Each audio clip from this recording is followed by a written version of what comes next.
Well, welcome everybody to our first in-person planning board meeting of 2021. We'll start with the Pledge of Allegiance.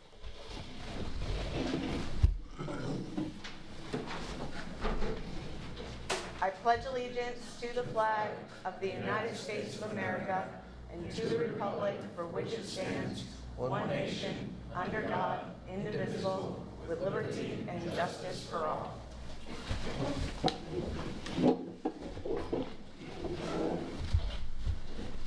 So we've really only seen you all in Zoom world, so we'll introduce ourselves. So I'm Samantha Burdick. I'm the chair of the planning board. We have David Johnson. April Chiriboga. Tom Dupre. Uriah Pelletier.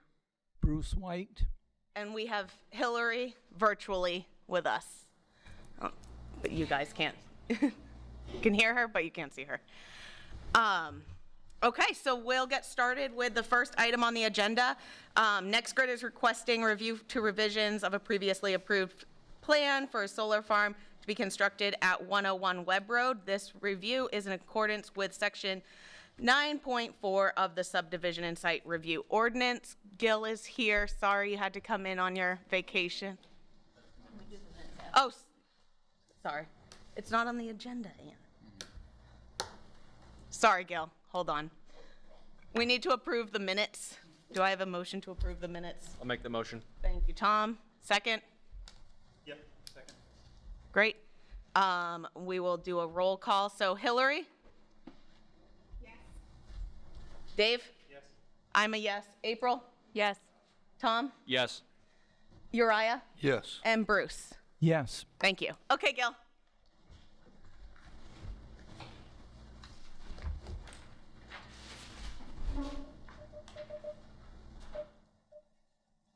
Thank you.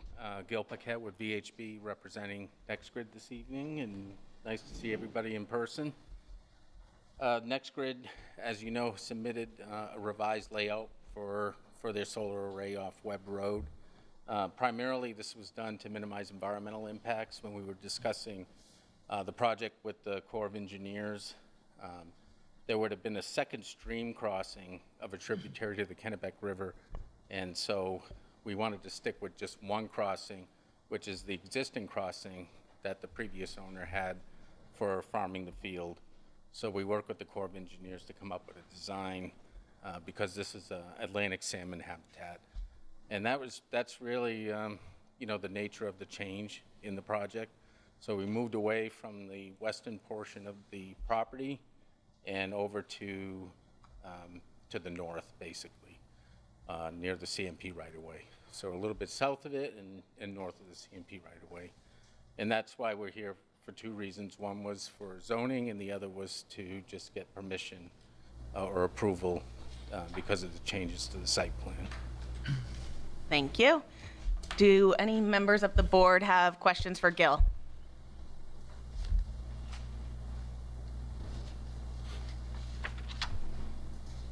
Okay. Do any members of the public? Paul. Hello, my name is Paul Lucier. My wife and I have developed and are still developing the Fieldstone Meadows housing project located to the north of this property. We've built almost 90 homes at the current time in that area. And so we are the abutter on the north side to this project. I do respect property owners' rights. I believe that this is a project that's good for the city and for the environment. But with my eyes getting older, I just couldn't quite tell from this tiny little plan just how close they're coming to our property because their solar farms are quiet neighbors. Just wondering, how far away is it going to be, sir? Roughly. 2,000. Oh, 2,000 feet. Well, great. And it'll be forested in between your subdivision. So are you planning on planting some things now or in the future? Just leaving it grow. All right. Because that's great because one of my more recent customers is here. They immediately abut that field and I'm sure they're breathing a sigh of relief. And And I live in that subdivision, but further away, it wouldn't impact me at all, but, great. So you're not planning any roads up through there or any other activities? Just to get to where the right-of-way crosses the property, CMP right-of-way. Easement. How are you getting, okay, so are you coming up into my subdivision? and, No, no. Accessing? No. We're accessing off Webb Road. Okay, okay, Yeah, great. Just off Webb Road, and we go through the field and up to the transmission line. Okay.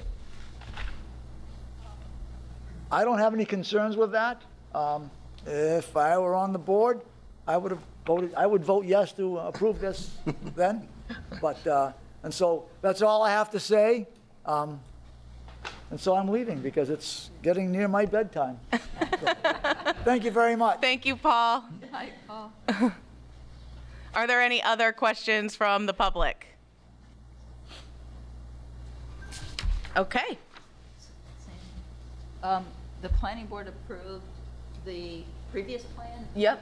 without this revision on August 17, 2020, and there are conditions of approval, so perhaps if someone wants to make a motion to approve, they might include the conditions of approval that, from the earlier approval. Okay. Do we have to redo the findings and facts, Anne? No, Okay. no, I was just asking that if you would refer to this, these conditions of approval from August 17th, 2020, then those will apply to his revised plan as well. Okay. Thank Thank you. you. Do I have a motion? I'll go ahead and make that motion as stated by Ann. Thanks, Bruce. Do I have a second? I'll second him. Thanks, Uriah. So we'll do a roll call. Dave? Yes. Hillary? Yes. I'm a yes. April? Yes. Tom? Yes. Uriah? Yes. And Bruce? Yes. Thank you. Thanks, Gil. Thank you. Thank you for joining us on your vacation. Samantha, I have a question when we get to the next item.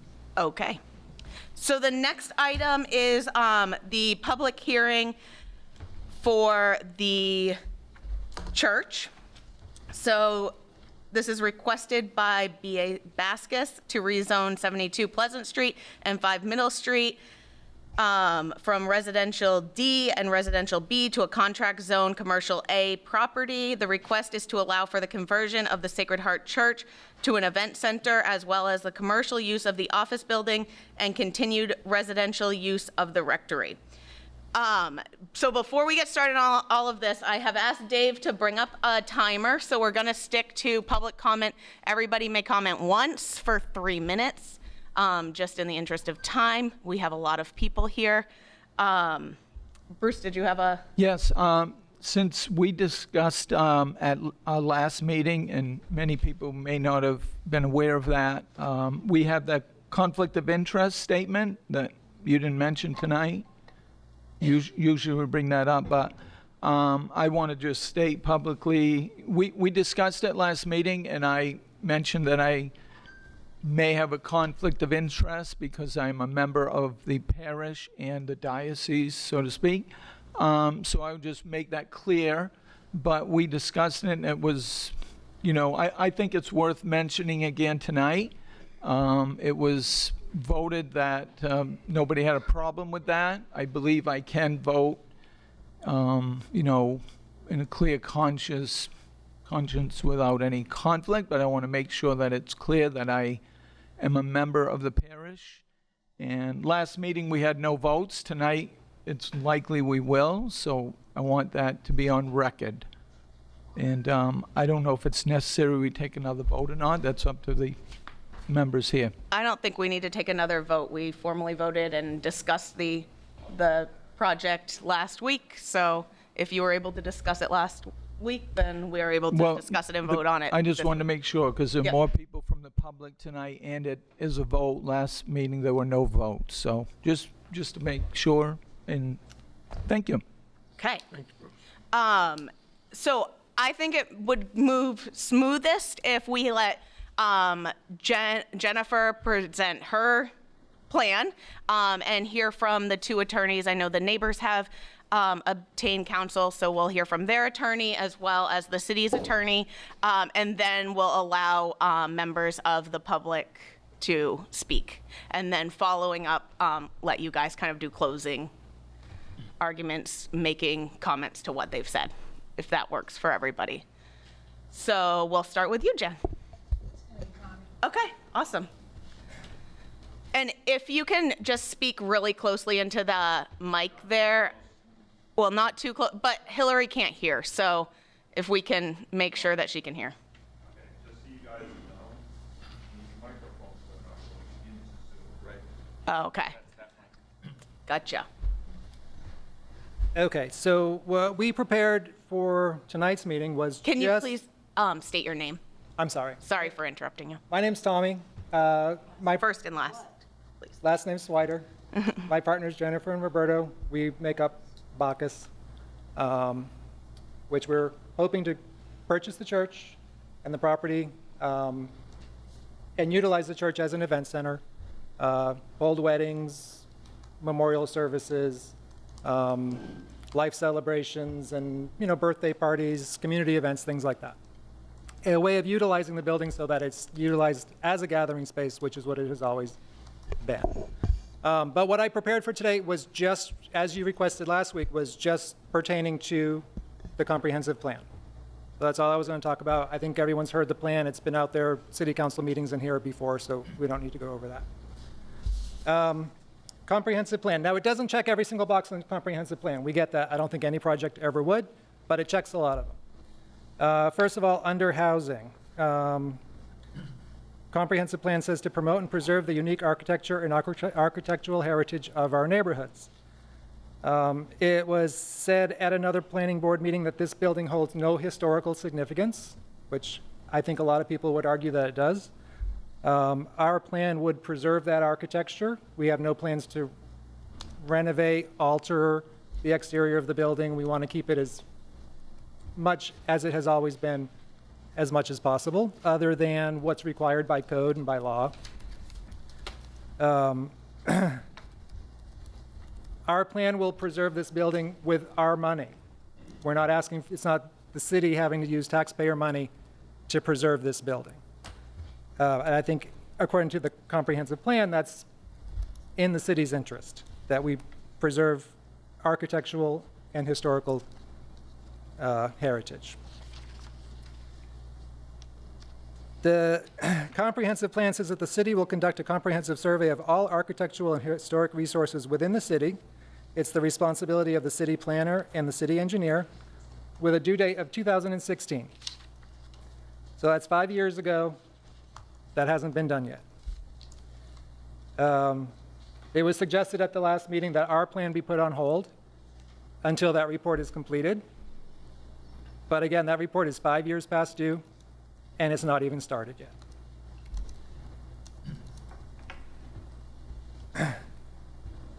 The comprehensive plan says to encourage an increase in owner-occupied housing. And as I've said, since the beginning of this whole process, I plan to live right there on that property. That was how this whole thing started, was I was looking for a house to live in Waterville. That's how we came across this property. It will be an owner-occupied building. And again, it was said in 2 planning board meetings ago that it didn't check this box because nobody's moving to Waterville and nobody's going to be living on the property, which we have explicitly said over and over from first meeting that I would be moving into that building. My partner would move into that building, and it would be an owner-occupied property. Blighted buildings. So this building right now, I'm sure everyone knows, it's a beautiful building. It's maintained, it's upkept. But it has been occupied by the church up until this year. Now it is completely vacant for the first time. Even though the building hasn't been used since 2006, the entire property is now vacant. So it runs the risk of turning into a blighted property, which it's not right now, but it is possible. When the Boys and Girls Club moved, that building had an out-of-town owner, and it became a blighted building with problems with crime, with arson, with it was a nuisance until it was purchased by somebody local. And that could be the fate of this church until something is done with it.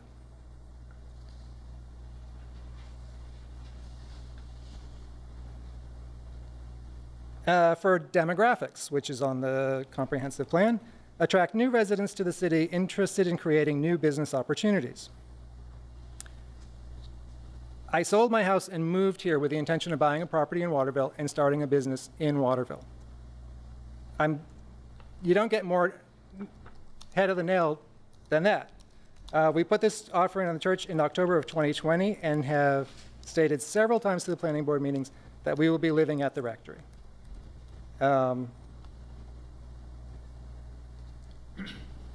it was said that we didn't check this box because nobody was going to be living on the property. Well, that was a mistake. We are going to be living on the property. So now I would assume that that box is definitely checked.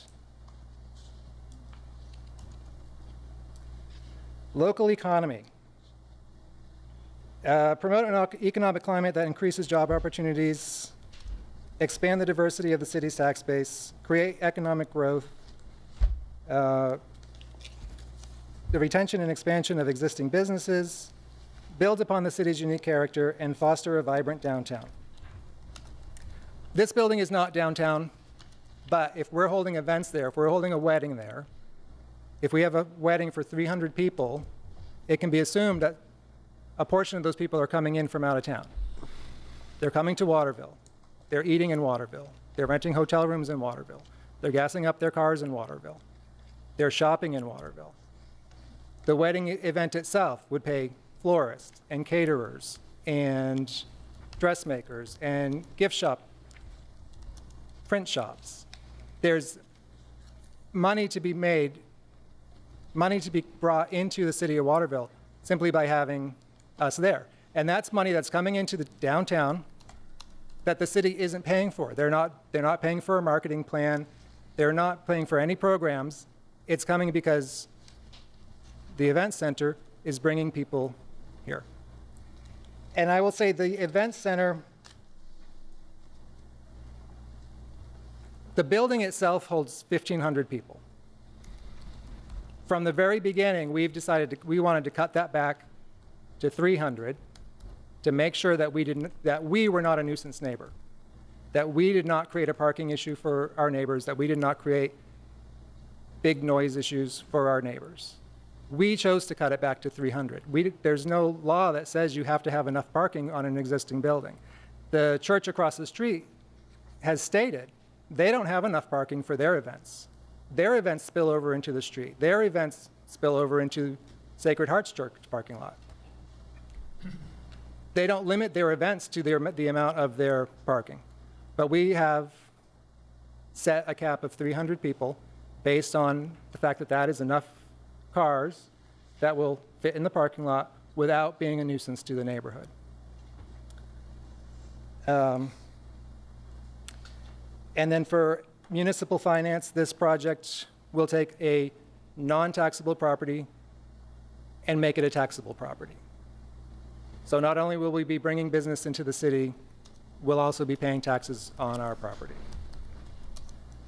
And then there's the issue of existing and permitted uses. So the existing uses right now are none. The buildings are empty. There's 3 buildings sitting there empty. The existing uses are 0, absolutely nothing. But there's no parking issues from an empty building. So I guess that's a plus. If you go back 2 years, there was very limited use of the church and the rectory. While the rectory was vacant, the church was vacant, but there was a very limited use at the office space. But if you go back a few years before that, at one point the church had thousands of congregants, and it didn't have enough parking. They had several well-attended masses each day. It was a gathering space, a place not only for worship, but for fellowship, a place to celebrate, a place to memorialize. It was also a place of business. That property is expensive to operate, it's expensive to maintain. About $50,000 a year just to maintain it. And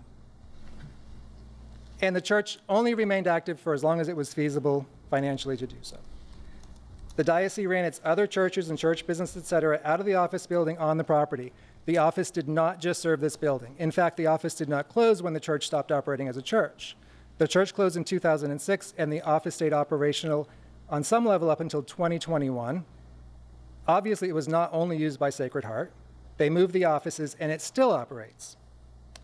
That 3,000 square foot building with 2 floors, 9 offices, a conference room, a reception area, 2 entrances, 2 restrooms, a break room, and a kitchen was not built to be used for 2 employees 4 days a week. It was a busy office taking care of diocese business. Permitted uses. What was the diocese not permitted to do with it? They didn't serve alcohol, but they were permitted to. They didn't have late night services, but they were permitted to.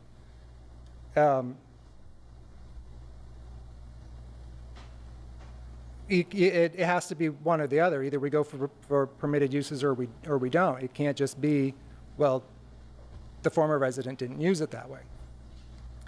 The city rezoned New Dimensions Credit Union from residential to commercial. Nothing about that business has anything to do with the existing or permitted uses of the residential property that was once there. Did that rezoning follow the same process? Did it follow the same criteria? Did it check off all these boxes on the comprehensive plan, and did it fit the existing versus permitted uses when that was rezoned? And there's a whole bunch of other examples of properties that are now commercial that exist inside residential zones. I don't understand why this one is being singled out and being told it can't exist. So that's it for my side. Thank you. Spell your last name, please, for the record.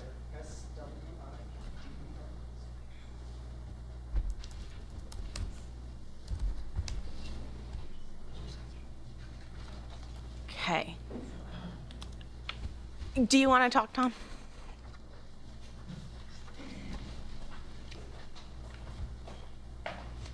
Good evening, everyone. My name's Tom Schoening. I'm with Drummond & Drummond, and I'm an attorney here representing the interest. I'll bend down a little bit. But I'm here representing the interests of 10 of my clients, all of whom happen to be residents of the neighborhood surrounding the Sacred Heart Church. So I just want to thank the planning board members for being here tonight and giving your service of time when you could be home with your families, but instead you're here listening to the concerns of the Waterville public. And as you know, I submitted a written letter to the planning board last Friday, which was included in the agenda materials tonight, so members of the public can all read that if they go on the agenda online and get a copy of that. So because I submitted a written letter, I'm going to keep my comments tonight short and to the point. And I want to start out here big picture, and the task that's before the planning board tonight to analyze whether this proposed project is either consistent or not consistent with the comprehensive plan is a pretty challenging task. As we all have seen, the comprehensive plan is huge, and you have to balance competing interests. As I said in my letter, most of those interests are promoting the growth of business and economic growth right in Waterville. And the other goal is promoting vibrant residential neighborhoods that are great places to live in and raise a family. And so it's a challenge for you guys to look at any project and try to balance those interests. With this particular project, it relates to a property that's in the center of a residential neighborhood. So you can see that the impacts on that residential neighborhood are going to be severe. So in that way, it's rational to place a higher weight on those interests of that neighborhood over the interests of a single business owner and a single business venture. So with respect to this event center, and as we've heard from the applicant, their goal is to have, among other events, wedding receptions, and those events will involve having evening events open till 11 p.m. on weeknights and midnight on weekends. That will involve amplified music, hundreds of guests, alcohol consumption. And this is, potentially every night of the week, including weeknights. So instead of a neighborhood that's quiet, characterized by families outside, kids riding their bikes in the streets because there's no sidewalks, I think now, not only will kids not be able to ride their bikes safely on the streets, they'll have difficulty falling asleep on a weeknight if there are events going on till 11 p.m. And frankly, no one wants to live in a neighborhood that's directly across from an event center with 300 people coming for evening events primarily, leaving the events late at night, going to their cars that are parked on neighborhood streets and driving. I think it decreases the safety and it makes this neighborhood undesirable. As I said, I'm going to keep this brief, but, in summary, I'm here to suggest to the planning board that you recommend the disapproval of this project because it's not consistent with the comprehensive plan and the goals therein to promote vibrant, safe residential neighborhoods. Second, the proposed event center is not consistent with the existing and permitted uses within the residential B and residential D zoning districts. There's been a lot of conversation with the planning board based on last meeting that really focused on a review and analysis of the prior uses of the particular church. But I want to stress that the standard in the ordinance is to really not look at what this particular church was used as before, but to look at what are the permitted uses in this residential zone. And you look at the list of uses and you see that they're primarily residential uses, or there are other uses that are complementary or at least don't interfere with those residential uses. So you have community centers, churches, but the applicant asked, different banks that had been turned into, or spaces that had been turned into banks in residential zones. Those are a little different than this event space, where, like I said, events happening late at night with loud music, 300 guests, those would interfere with the residential use of the properties in that residential zone. And in particular, the residential D district prohibits any uses that would interfere with residential uses in that zone. So this use as an event center is not consistent. And finally, I'll just stop. A lot of restrictions and conditions have been explored by the planning board and the city council for how to constrain the operation of the event center to balance the interests of the residential zone that it's in. I would just stress that these conditions and restrictions are extremely hard to enforce, and often, take one example is the restriction that this conditional use would be restricted to this Bacchus owner alone. The case is, 5-6 years down the road, when the members of the planning board are all different, the members of the city council are all different, no one will remember why that was put in there. And, the chance, what usually happens is that the owner says, well, I don't know why that was in there. I want to sell this property, and the next owner should be able to use it as an event space too. So there's just a lot of enforcement concerns with those restrictions. And, I think overall, they're practically, for the most part, not enforceable. And if they're not enforced, it's really the neighbors in the neighborhood that bear the brunt of, unintended negative consequences that impact their residential use of their houses. So thank you, everyone. Thank you. Jim?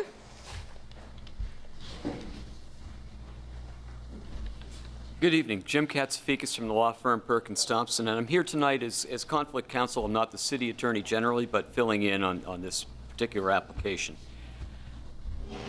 It's a controversial matter. We hoped that by putting together a memo that the planner and I have put together in advance, we could go through what the standards are that this board has to address and that the public would be asked to comment on. As the attorney who spoke before me said, this is a contract rezoning and there are 3 standards in play. One of them is consistency with the comprehensive plan. And so the question is the rezoned area to be consistent with the many competing goals and policies in your comprehensive plan? So that's why in our draft memo, we put together what some of those policies might be. Now, maybe we left 1 or 2 out that you think might fit in. That's fine. That's for the public to comment on, for the board to find. We just wanted to put a starting place together for you. So the first test is, again, is this proposed use, this proposed rezoning consistent with the comprehensive plan? The second test is the area to be rezoned consistent with the existing uses and permitted uses in the zoning district? It's not just, as was mentioned, what was there as the church before or on the property itself, or whether there's an existing use at this very moment on this property. It is in the zoning district. So look to see what's permitted in the district. It's single family, 2-family, multifamily homes. There In the residential B, there are some limited additional uses as special exceptions, such as daycares and home occupations. Although residential D allows for offices, not in this neighborhood. So look to see what's allowed in the zoning district and compare that with what's being proposed. Are these similar? Are there similarities? And then the third test is, are any conditions that are proposed related to the zoning district itself, the concerns that come out of the operation and use of the property, hours of operation, limits on occupancy, limits on events, those, are they somehow related to the operation of the property? So those are the three tests before you. We tried to outline them in the memo and tried to give you some guidance.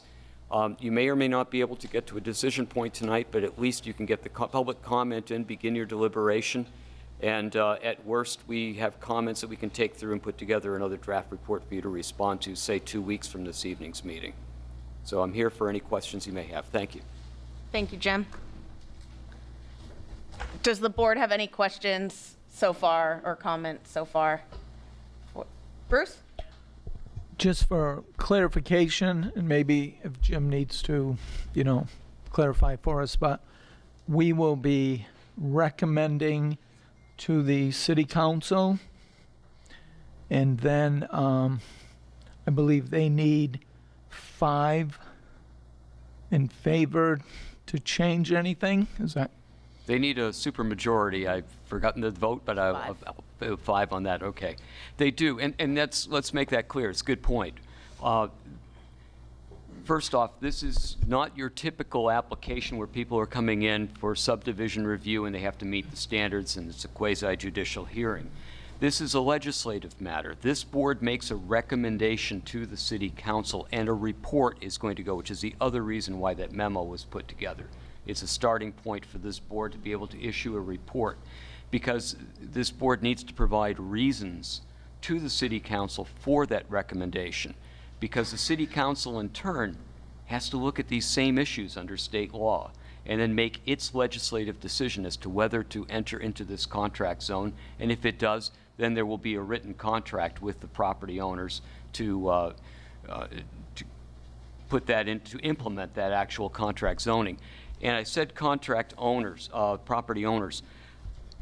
One of the requirements under the ordinance, under section 5.18 of the contract zone, is that the request for contract zoning consideration must be initiated by the property owner. This is an issue that was raised today, so I'd just like to get to it so we can all discuss it. Right now, the Roman Catholic Bishop of Portland is the owner of the property. So the diocese owns the property. However, my understanding is that the diocese has entered into a purchase and sale agreement with Bacchus for this property. I haven't seen it, but I understand it exists. And so that's normally how things are done. Normally people will enter into an option agreement or a purchase and sale agreement, go get their permits, and when they get their permits, then close on the purchase of the property. So it's usually the buyer who is in front of the city, the planning board, looking for the permits for the subdivision, the site plan, or the rezoning changes. The ordinance says that it must be initiated by the property owner. My advice is that in this case, Bacchus is here if there's a purchase and sale agreement, which I understand there is, as an agent of the owner, in essence. And so that isn't the best worded ordinance provision. If need be, I'm sure the Catholic Church would join as a co-applicant if it satisfied the ordinance. That might be elevating form over substance. Bacchus is here with right title or interest, which is all that this board requires when applications come before it, and which I think this, ill-worded as it might be, this ordinance provision was intended to require. So I just wanted to get that discussion out of the way. As long as it's a purchase and sale agreement, my advice is you can continue with this. If for safety's sake the applicant wants the Catholic Church to join in as a co-applicant, that's up to those folks. But you have a party with right title or interest in front of you right now. This is not a speculative matter. This is a for real application. Okay, thank you. Thanks for clarifying that. And I would say that many times we recommend one way, for an approval of something, and the council has reversed it, and we've recommended not to do something, and they've decided to do it. And I certainly respect the process that we have in place, and I think it's well thought out. Okay. Do we have any members of the public that would like to comment? Yep. Do you want to start that? Good evening. My name's Maureen Osbrook. I'm a minister at the Waterville United Church of Christ. I'm the moderator of the Interfaith Council, and I have my own ministry called Starfish Village, which serves vulnerable populations like homeless people. However, I come from a business background, and so a couple of things I want to say. Can you hear me? Am I coming across okay? Yeah, just speak up as loud as you can, because Okay. that's the microphone for the Zoom people. Oh, okay. So there's a rule in medical ethics. Just because you can doesn't mean you ought. And my concern here is the number of people who are opposed to this. And I hear from people all over the town. Across the street is a very important church to this community, Pleasant Street United Methodist Church, and they're opposed to this. They have a large congregation of over 300 people. The Waterville United Church of Christ is another congregation not far away. Many people in that church have expressed to me that they are opposed to this. I live not too far away from where this church is, where Sacred Heart is, and people in my neighborhood are wondering why we're doing this. Don't we have enough event centers, is what people ask me. I would say we do. I would also say that my business experience tells me we have a dubious business model here. We haven't seen numbers. We haven't seen a business plan. I don't know how many people are going to bring, how much money is going to come to this town by buying wedding invitations. We don't have any dressmakers making dresses. I mean, I don't know what, this seems to be kind of pulled out of a hat. So I just want to speak to a couple of myths that I hear circulating. First, this property has not been on the market a long time. The average church property is on the market in the United States from 5 to 10 years. All right? That's important. Secondly, nobody has actually explored other options. I would say we have a gross failure of leadership in this town because that property has been sitting there for a while. And there are many possible uses for it, or maybe there are not. But we don't have anybody actually exploring that. So as much as I respect a person's or a corporation or a partnership's right to purchase something and pursue business goals, I have no problem with that. I have a problem with the use of this property for what it's intended for these other reasons. I think it's just not a very good use, and I don't think it's been properly explored. I would like to see a commission exploring that. I'm also concerned that when I read this attorney, Tom, I believe your last name, his outstanding letter is extremely impressive, and there hasn't been enough time to actually read this into the record. I think it's important. On his first page, he raises questions that have not been answered. And I mean, I'd like to know some of these answers before this board moves forward. And I am concerned about speaking for the Catholic Church. Sorry.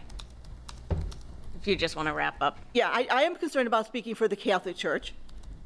We don't know that they have authorized the buyer to be their agent. Could be. I'd like to see that. I'm going to personally be reaching out to the Catholic Church. They may not even know that they have a voice in this according to the ordinance. That may not be something that they're aware of. Thank you. So for these and many reasons, I caution you to not move forward. I think you're making an enormous mistake. Thank you. I believe Ann can address that. Yes. We did hear from the church today, and is there any way to I believe that share? I forwarded that to you. So I didn't see that. you have it, Or what? Jim addressed it already. So they have abrogated, they have said that the buyer is their agent.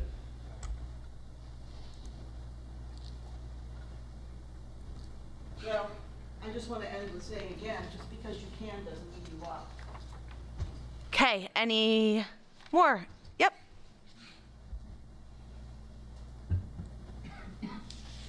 My name is Dick Trefethen, and my wife Lori. We live on Pleasant Street.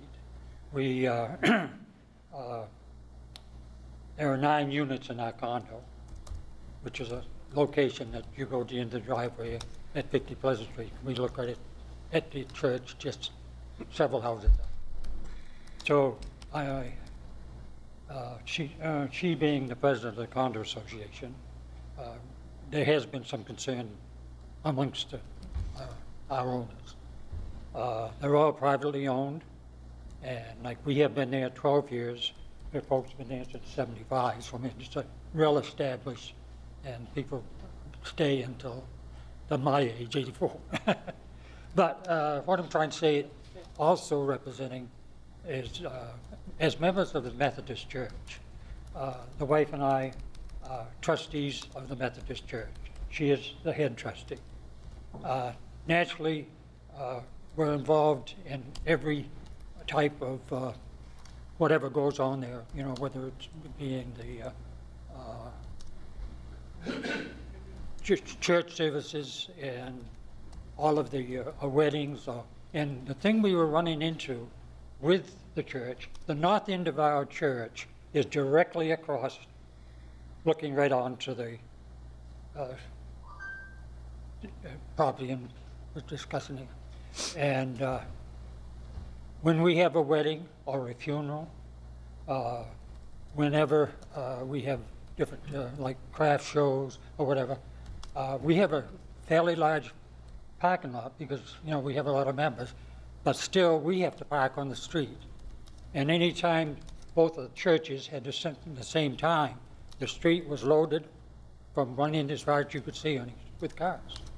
It's a situation that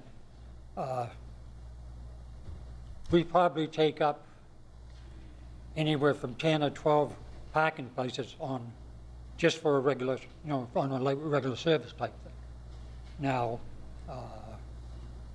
I don't know exactly, you know, how this is going to work out in that respect. And being the quiet neighborhood it is, I'm not sure how that's going to work out either.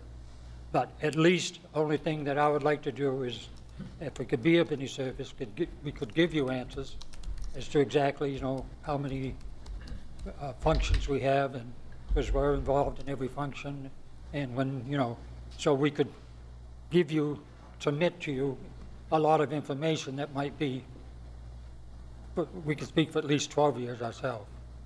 Thank you. Okay. Okay. Who's next?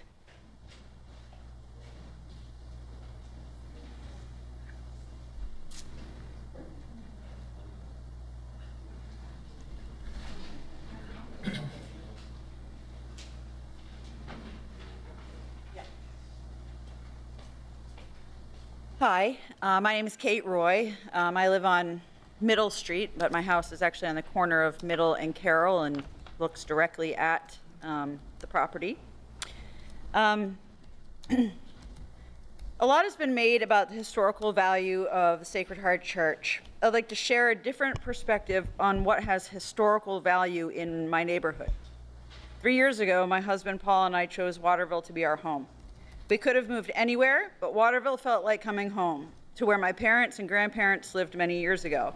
In fact, my mother grew up just a few doors down from the church at 58 Pleasant Street. We rented during our first year here to take time to get to know the city and its neighborhoods before buying a house. We were fortunate to be in the right place at the right time when a beautiful old house with an amazing front porch in a neighborhood that we loved hit the market. We enjoy our front porch every day of the year, and our neighbors have become our best friends. Our house was built in 1917, 13 years prior to the official opening date of the Sacred Heart Church building. Carter's house across the street was built in 1857. Every house in the neighborhood is of the same era.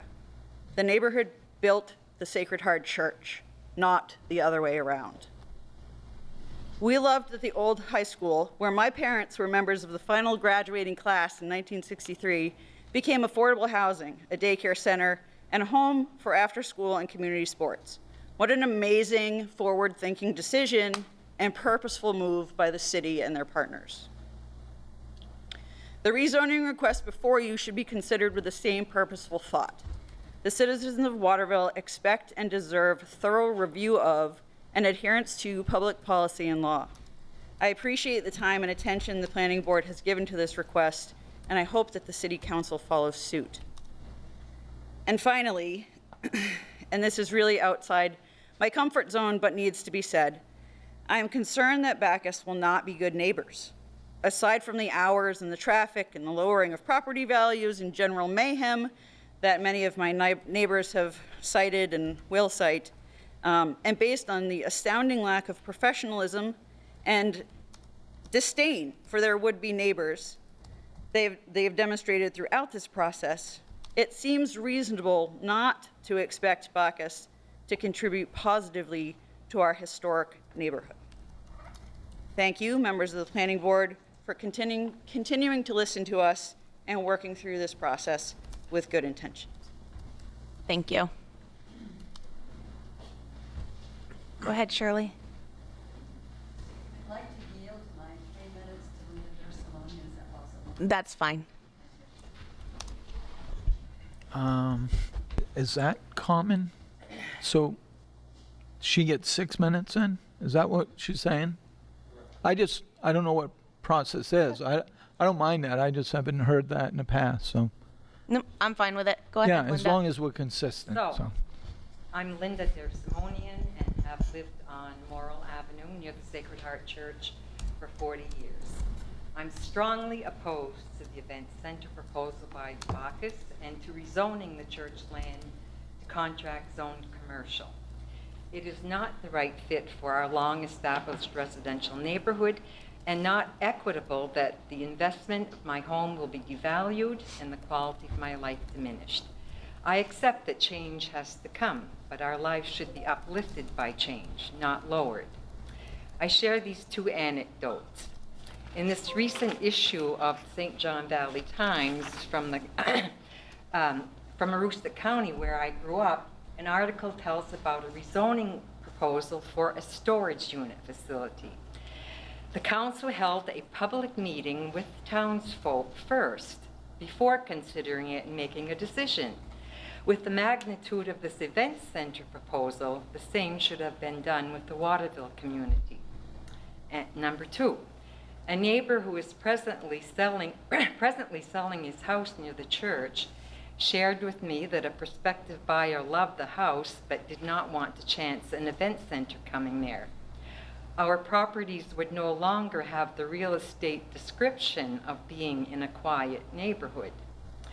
So the goals for the neighborhoods in Chapter 13 of Waterville's Comprehensive Plan state, create vibrant and safe residential neighborhoods, improve the quality of life in neighborhoods, support and encourage the work of Waterville neighborhood groups and associations.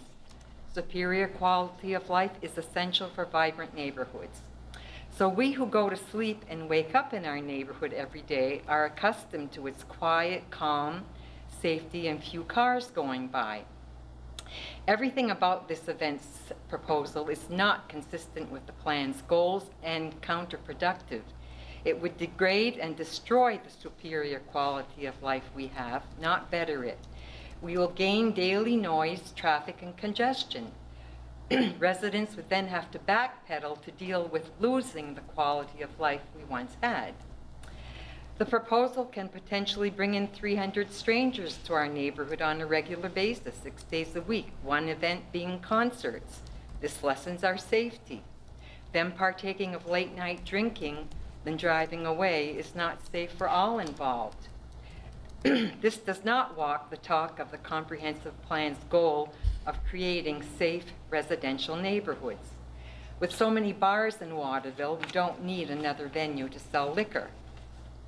So some members of the council tried to quickly push this deal through and completely leave neighbors out of the equation. The chairman publicly called us a bunch of ragtag neighbors and disregarded our voices. Bacchus wants to come in and disrupt our peace for their financial gain, yet they haven't had the decency to engage us with dialogue. These attitudes don't feel egalitarian and do not embody the comprehensive plan's goal of supporting and encouraging neighborhood groups. The goals in the natural resources section of the plan state: protect Waterville's air quality. This proposal will degrade the ecology of our neighborhood. Tailpipe emissions from the potential of 100 extra automobiles during the week will tarnish the air quality and increases our neighborhood's carbon footprint. It creates noise pollution. Car engines firing up late at night when neighbors are sleeping will disturb a basic human need for health, well-being, and survival. Our relaxing yards will turn into a viewing area for cars coming and going. What are we gaining by despoiling the serenity and integrity of a neighborhood? How does it serve the community when we already have a new event center, the Elm, an eighth of a mile away? Does the proposal fulfill the comprehensive plan's goal to attract new families and individuals? Is this the best use of the church property and make our city a better place to live in? The council chairman and potential buyers expressed that they were trying to prevent housing such as Gilman Street and St. Francis from happening with the church land. This doesn't support the comprehensive plan's goal to encourage and promote affordable quality housing opportunities for all residents of Waterville. So we hear scare tactics that if Bacchus doesn't buy the property right now, no one else will, and it can't be used for anything else. I urge the city to initiate a task force to explore alternative possibilities that have not been given a chance to blossom. Sharing ideas in a public forum will generate more ideas in the quest to find a fruitful solution and bring new opportunities to uplift Waterville. I leave you with this quote by Aldo Leopold, who was an American writer, ecologist, conservationist, and environmentalist. A thing is right when it tends to preserve the integrity, stability, and beauty of the biotic community. It is wrong when it tends otherwise. Thank you. Thank you, Linda. Can we just take a 5-minute break? Chad, Hillary cannot hear a thing through the Zoom. So she's having a really hard time hearing any of the public comment.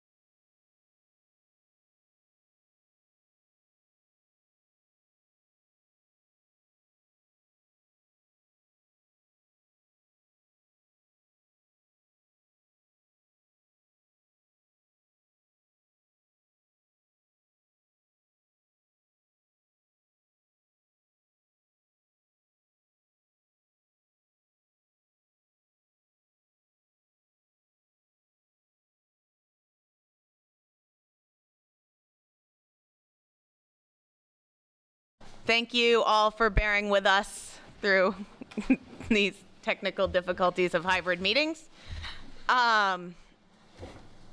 Who's next?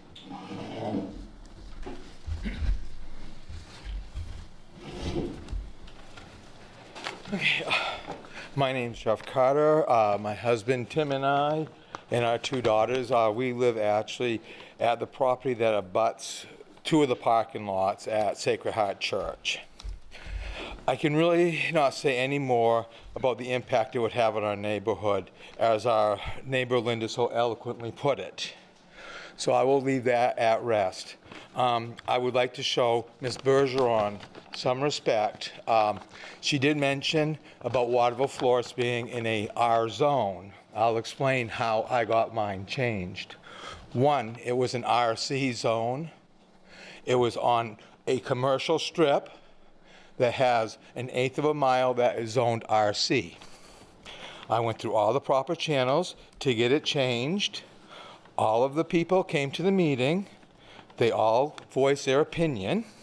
And as they voiced their opinion, I told them that I understand all their concerns, and we made all the changes that the neighbors asked me to make to put my commercial property there. We went through, it took us approximately 3 to 4 months to do that. Never once did I threaten to tear down my building if I could not have my way.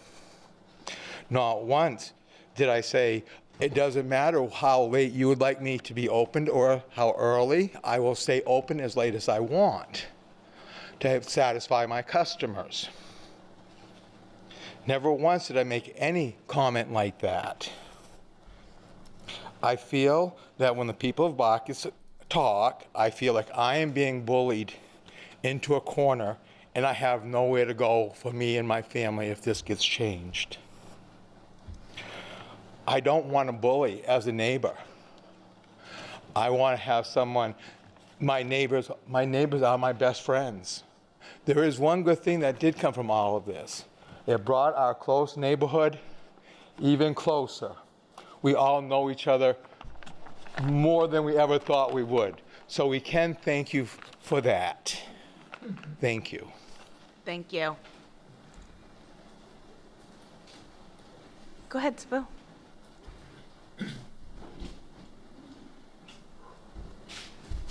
Good evening. My name is Sebuh Dersimonian, and I live on 5 Morrill Avenue in Waterville. I would like to begin by expressing my appreciation to the difficult and often underappreciated work that you do on this board. And thank you as well for allowing me to share my concerns regarding this zoning proposal. We live in a quiet neighborhood, and it usually gets even quieter as the evening approaches. With the passage of this rezoning proposal, all that is going to be lost. Imagine the possible disturbances of a night after the bar closes or an event comes to an end at midnight. Be it 25 people, 250 strangers, they're all the strangers, all coming out after partying all night and spilling in our neighborhood. It frightens me. The gentleman asked, I don't know why we're being singled out. There's a good reason, because you're invading our neighborhood. Our city's comprehensive plan for housing includes the goal for creating a vibrant and safe residential neighborhood. By accepting Bacchus's proposal, you are taking a vibrant and safe neighborhood and turning it into an unsafe, noisy, trashy, and potentially dangerous neighborhood. I don't want to live with the insecurity of not knowing what is going to happen at any given night. Would you? It's so insecure. You don't know who is going to show up at the place. It's your neighborhood. In your neighborhood, you know who is your neighbor. You eyeball them. Now you are open to just anybody that could come. That's very insecure. It makes me feel very unsafe and insecure. No residential neighborhood should be asked nor to be subject to such an insecure environment. Not to mention the children who are growing there, and they're going to be sleeping at night so they can go to school next morning while there is a loud noises, interruptions outside. In conclusion, I oppose this proposal because it doesn't fit in our neighborhood. It doesn't fit for the following reasons. It violates existing and established living conditions. It is too disruptive of a change in a residential neighborhood.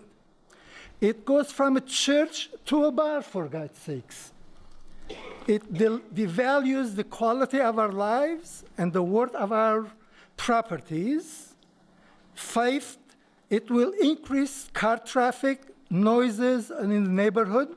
It will increase noise levels, especially after hours, which will no doubt be the source of unwelcome disruptions to those who appreciate the quietness of this residential neighborhood. Finally, it endangers the safety of an established and safe neighborhood. Please reject this proposal completely and let us start reimagining alternative visions to repurpose this Sacred Heart Church without being disruptive to the existing neighborhoods. Thank you very much. Okay. Are there other comments from the neighborhood or the public? Hi, my name is Mike Gorman. I live at 67 Pleasant Street. I think she's familiar with me. She owns the property right next door. I've been there 21 years. So I think I can speak on the events that did take place at the church when it was open. Let me first say that I am a firm believer in your right to own a business, have a business, make a profit, make money. That's our right to do that. We have concerns, my family has concerns that maybe this type of business in this residential area is not right. It is a residential area. When you walk out the front door of that church, you walk right into my front yard. So I've seen the gentleman speak on, well, the church was allowed to have late night events. To the best of my knowledge, being there 21 years, the only late night events they ever had was Christmas Eve. They had a midnight mass at Christmas Eve. That's the only time I remember that ever being a late night event. And we're totally in favor of that. Did it arouse you at night? Yes, there were lights, there were cars, there were doors, there were people, but it was once a year. They used to have 7 o'clock mass every morning. Fine with that. Our concerns, mainly, one of the concerns we would have would be parking. Now, the church never lined that parking lot. I'm sure they will put lines in that parking lot to show people where to park. But without lines in the parking lot, people would park everywhere, and they would end up, human nature says, if the front door is right there, and there's a street right there, they're gonna park there, so they don't have to walk that far to the door. So, events at that church would line both sides of the street with cars, weddings, even mass, and it narrows the street down to almost one lane, first of all, and then how do you get out of your driveway? I can't get out of my driveway. So how are you going to control the parking on the street? I mentioned that to her when I went to see her. How are you going to control the parking on the street? Lines in the parking lot would be a great thing, showing people where to park, but they're still going to park on the street. The late night, I have grandchildren, I have great-grandchildren. It's going to affect late night. It's just going to. You could finish. Having alcohol, you're going to take alcohol from the building, that party, and you're going to transfer it into the parking lot. Now, how long is it going to last in the parking lot? And how long are we going to have to listen to that? Right? So, those are our concerns. I know you're going to close off the Pleasant Street side, but again, if you have the front doors right there, they're going to park in the street. And Thank then you. Okay, thank you. Sorry.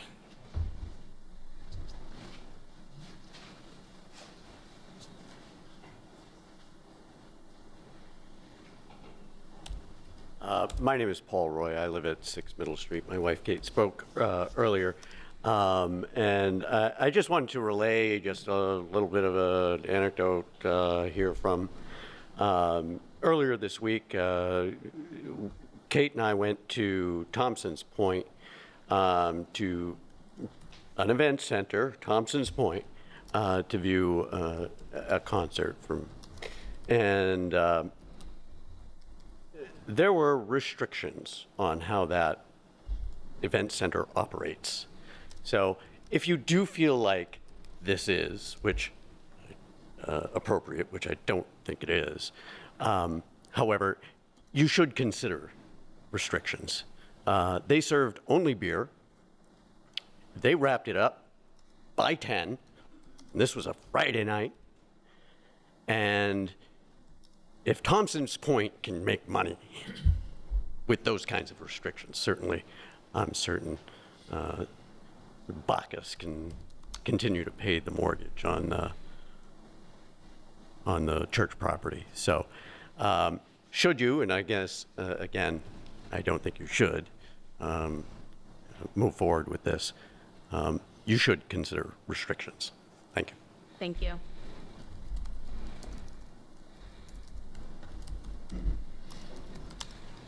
Are there other comments?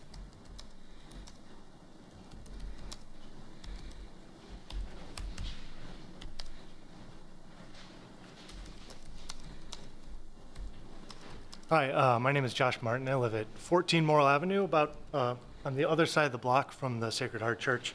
And I want to thank the planning board for your service on this and for listening to all of us in the neighborhood.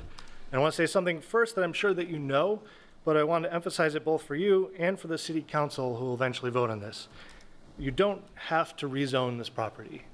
There's nothing, and I'm not a lawyer, but as far as I can see, there's nothing that requires you to change the planning zone that is already existing in this neighborhood.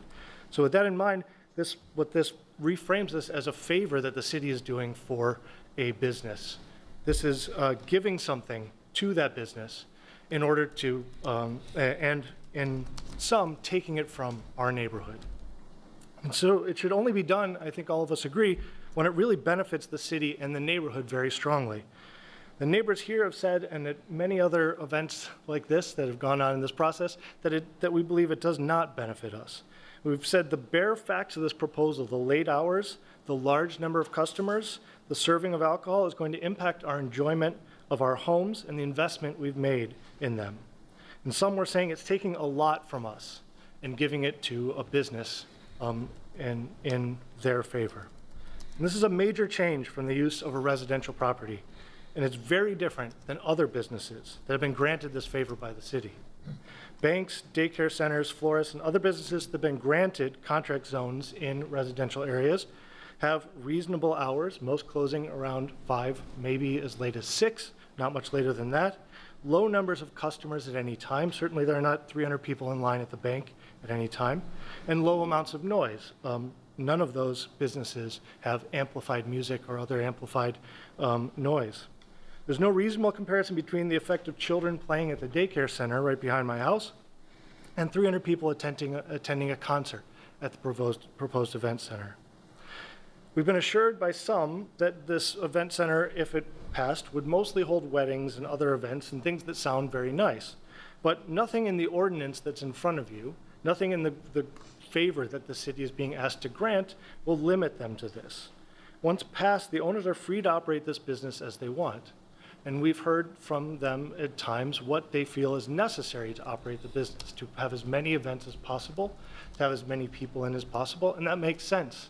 Their motivation, once passed, will be for profit. They'll need to make money on this, they'll need to pay the bills, they'll need to pay the mortgage. What we're saying to you is that the way that they would make that profit, the way that they would run that business will be incompatible with our neighborhood, disrupting our lives, ruining our enjoyment and the value of our homes, and should not be passed as proposed. Thank you.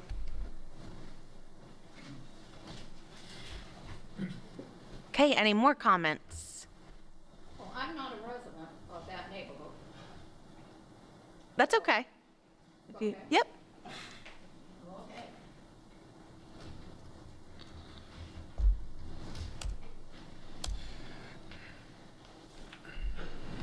You're a resident of Waterville, correct? Yes, I am. In fact, I'm a lifelong resident of Waterville. And I'm Marilyn Canavan. First of all, I guess I'd like to thank the members of the planning board for giving the people of Waterville an opportunity to air their views on a matter of interest to us all. I've been following this often contentious debate concerning the proposal put forth by Ms. Bergeron, and I'd like to offer a solution to the problem that may satisfy all parties concerned.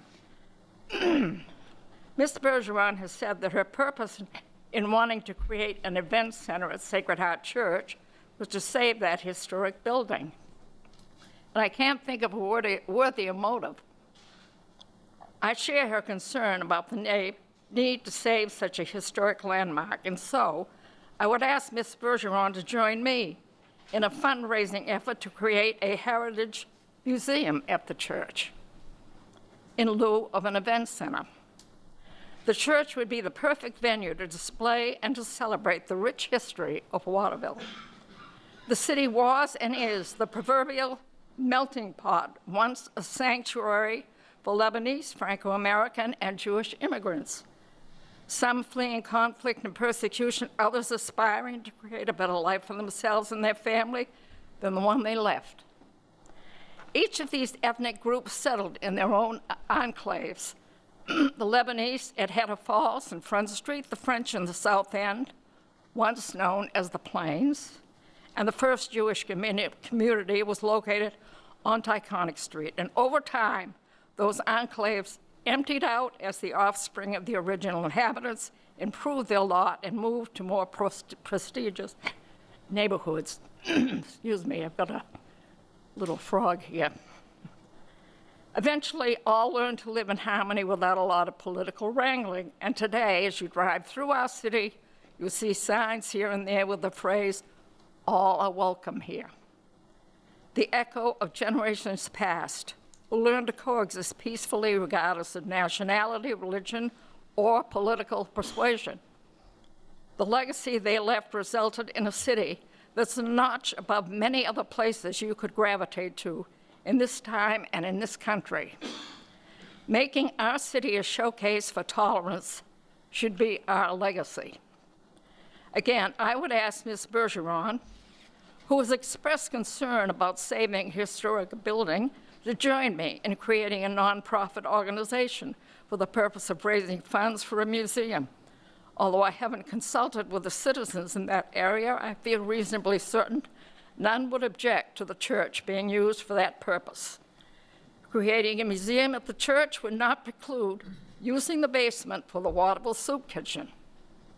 And the dwelling next door and behind the church could be converted into low-cost housing units, thereby helping to fill a dire need in our city.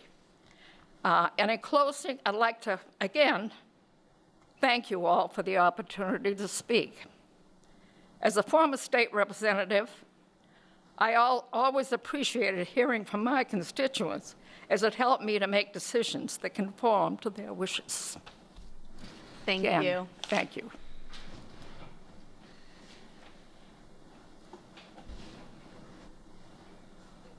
Are there any other comments?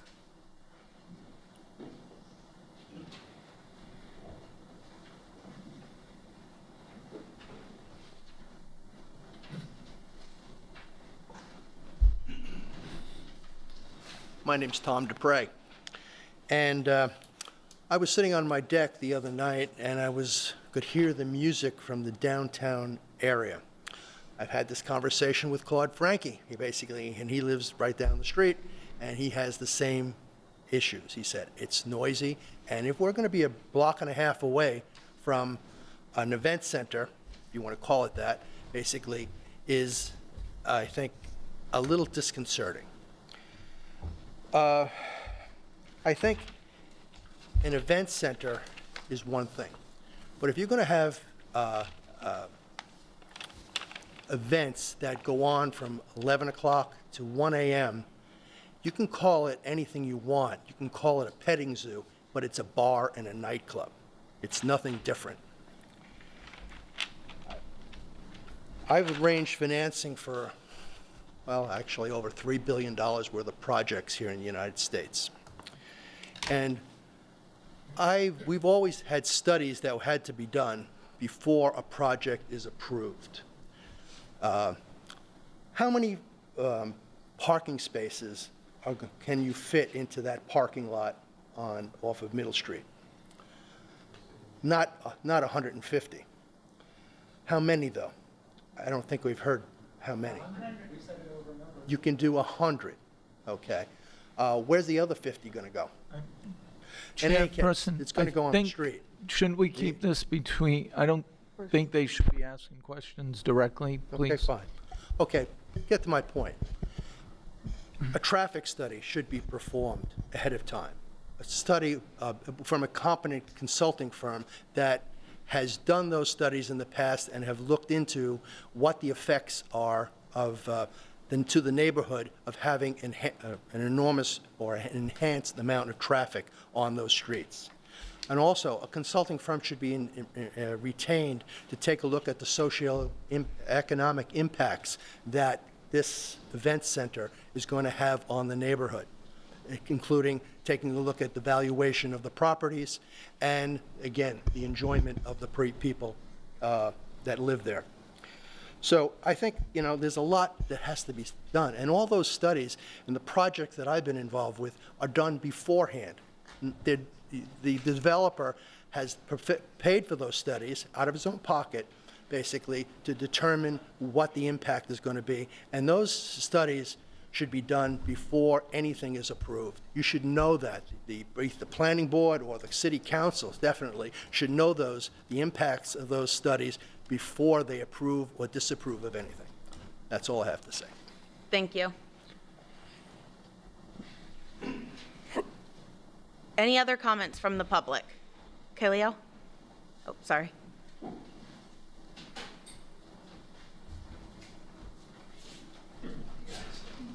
Hey, Leo. Long time. But you missed me. So, I'm not for or against the project, per se, because I don't know much about it. But as far as Waterville's concerned, it's planning board's efforts, city council efforts, and how it votes on businesses. I've had a very bad experience, a very high level of inconsistency and somewhat unprofessionalism. You get a lot of people that come here that try to do businesses and they get shot down for what I find ludicrous reasons. A couple years ago, that doctor, that vet guy, whatever it was, bought that abandoned car facility on KMD. He wanted to have a car wash, or what was it? It was a car wash, it was a pet grooming washing station, whatever. And it was a Kennedy Memorial Drive. I mean, I don't know the exact terminology, but it's just like a state highway. And he was shot down after he bought it because of the noise and the neighbors and, too busy. It's KMD. Leo, If we we don't- have to keep our comments on this particular property. This particular project is not been handled very professionally. I see a lot of mistakes being made and a lot of people's times being wasted. And yours, residents, the people that are invested in the project, whether they're for or against it. And the city of Waterville really needs to step up to the plate and do things more succinctly and more professionally and really more pro-business. We say we want to lower the taxes to keep the tax base at a certain level. And that is not by having middle, low-income housing. It's by having businesses that attract employees, good people. The planning board and the city council have really failed on multiple levels on this project that I can see. I mean, I'm just curious, how long has this particular project been talked about and going on? 12 weeks, 18 weeks? That's why we hired someone though, Leo. Because I understand. The I city's been doing it wrong for a long time. So, a very long time, not just this project, Oh, not yeah, just the past exactly. 10. No, So now we've consulted with someone to get these books right. We need to go with the comprehensive plan, and I think that you're wrong. I think that the city's built on its residents, not on its businesses. I think that's completely wrong. I don't think you get people living in your town unless you got a place to work. I mean, I live in this town. What's that? I live in this town. It's because you work in this town. I work all around. I don't work in this town, and I live in this town. Yeah. Well, you did work in this town for a while. You know, I mean, everybody moves Well, around and comes around. anyways, Leo, Point we're is, here for the this- residents. This is not being done well. And It is being done well now. I the fact disagree. now that we gotta hire someone else, I mean, it just this is an example. This is Okay, this is you're the first 3 example. minutes. It's not being handled well. You're more than welcome to apply to the planning board, Leo. We just gotta do it better. It's just productive criticism. We gotta do it better. We all gotta do what we do better. And we're trying to, and that's why we're having these conversations right now, and bringing up other things that aren't relevant isn't helpful. This not being done well is not relevant? That's what we're doing right now, Leo, is doing it the Better? right way. Yeah. Checking the boxes, Okay, going well- through the process. And it can take a In while. all due respect, we've had multiple professionals on this board for a really long time, and we're just now figuring out we're not doing it right. You know what I've seen Frustrating. done wrong, Leo? I've seen everything rubber stamped right through the planning board and right through the city council without anyone doing due diligence or studies like Mr. Yeah, Dupre just yeah, mentioned. I agree. I mean, now we're doing things the right way, and it might put the brakes on things. We can't just stamp stuff through. You need to I'm hear not from for the or residents. against it. I'm just Right. saying, this process. It didn't sound if like this- you know, it sounded more like you What? were, just came to criticize the planning board then. That's exactly what I'm saying. I'm saying, if people are trying to bring business into Waterville, and we can't get this right, they can't do that. They don't do that, we don't make money. Okay, We don't- Leo, we need to move on. Your That's 3 fine. minutes are up. Thank you. Are there any other comments from the public? Yes.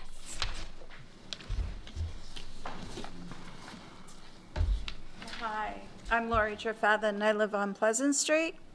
And my concern with this new project is I don't think the church is a right fit for it. On Pleasant Street, when they have the bands playing outdoors, you can hear the music at night on Pleasant Street. Since they've been doing the construction on Main Street, all the traffic on Pleasant Street has really increased. It was always a very, very quiet neighborhood where we do a lot of walking, a lot of hiking. We have a lot of people that before they go to work, they're out walking, everything else. We're a safe neighborhood. We want to keep it that way. I think an event center is a wrong place for that. Do we need more in Waterville? Probably. There are a lot of other buildings in the city, I believe, that could be used for that. But I just wanted to say that I hope you do not go along with it because it is a disruption to a quiet neighborhood. Thank you. Thank you. Are there any other comments from the public?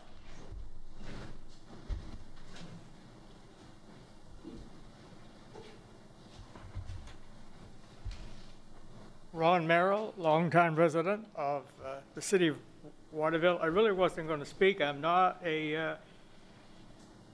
living on Pleasant Street, but when I saw some other people did speak, I figured I probably should say this. I fully understand, I sympathize, I empathize with these people on Pleasant Street. I'd probably feel the same thing if it was my street in the south end. But one thing I am concerned with, which is happening over the last few years, is the demolition of so many of our buildings that have made Waterville great. And that is buildings such as the Federal Trust Company, St. Francis Church, Stearns, if you want to go back long before that, when it was Mark Grummy Ward. Bruce will probably remember, probably his mother bought him a tricycle for Mark Grummy Ward. Then, next, I'm afraid it's going to be the Sacred Heart Church. So I guess what I'm trying to say, you people on the planning board have an awesome responsibility. Again, I empathize with you. I do not want to see this being another building that's going to be torn down, and then we're going to say later, as we drive by, and there are a few bricks left that they have to take care of, geez, we should have done something. So I've never spoken to Jennifer. She acts like she's a good neighbor. Her business downtown, when I walk by, seems to go good. I understand what you people are saying, but can we try to do something so we can save this church? Thank you. Thank you, Ron. Any other comments from the public? Okay, do planning board members have any comments or questions for either Jennifer or either of the attorneys? Sure. Yeah, go ahead, Bruce. Can you hear me? Thank you, everybody, for coming out tonight. And as Samantha said, it's really good to be back in person, and it helps. It's been quite a tiring or a very stressful process, but I think, as others have said, it's important to express in a respectful way, and for the most part, that's been done. I will say, just to clarify, because I've been on the planning board 5.5 years, and when people are saying, you know, we've been doing it all wrong, we heard a lawyer mention that some things haven't been done right in the past. We do have a city solicitor, and we've had a pretty, we've had other controversial projects come before us. I'd say this is in the top 5. But I believe we've followed and done the best job that we could with the members that were here, both planning board and council. Maybe we've missed a few things, but I think we've always considered the comprehensive plan as we are now. And we've had public hearings. People have had plenty of input. So I think there's some misinterpretation that we've been doing it all wrong, I believe. Because I believe that would have been raised many times in the past. So we have followed the process. Again, we've listened to neighbors, we've had public hearings. Everybody on these boards now and in the past take seriously the project before us and the concerns of the neighbors. Nobody takes it lightly, no matter what way we vote. It doesn't mean we haven't considered everything. And that's what we're doing tonight. And so I'd like to maybe have our lawyer clarify, again, where we're at. We proposed something to the council back a few weeks back, which had some time limits. The council sent it back to us with other time limits and changes. So what's before us, to clarify, please? Thank you. This board, if you were to close the public hearing tonight, you have 30 days to make your report on this rezoning request to the city council. And so we have a draft of what you could work from for that. Within the next 30 days, if you close the public hearing tonight, then you will have to work your way through that and make a recommendation and report, send it off to the council, and the council will take its actions on this draft ordinance. Thanks. I think that just well worth letting everybody hear that. Any other questions or comments from the board? No, I just want to say to Bruce, I apologize. I wasn't criticizing the previous Waterville Planning Board. I'm new to the planning board, but some of the steps that have been brought to our attention with sending reports, looking at the comprehensive plan, listing this, and this, does this meet? These are things that are new, not new, they should have been being done that perhaps weren't in the past. I haven't been here, but that and, Yeah, no need to apologize, and I think we've missed some technical steps, but for the most part, and I think, I see he's shaking his head that we haven't totally bombed out on things. I think that, again, we've had chairs. Paul Lucia was here. He knew what he was doing. And Samantha's following process. And we've maybe missed some technical steps, but for the most part, again, we've had public hearings, people have had input, and we've taken every project seriously. Some people have been happy with them, and some have not. But this is a great process, and we have a check and balance with our council. And so again, thank you. Thank you. Any other comments from the board?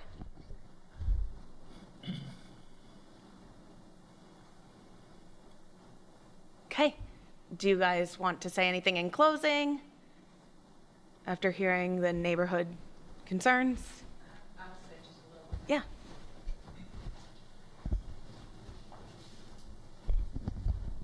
So I'd like to address just a couple of the concerns and statements.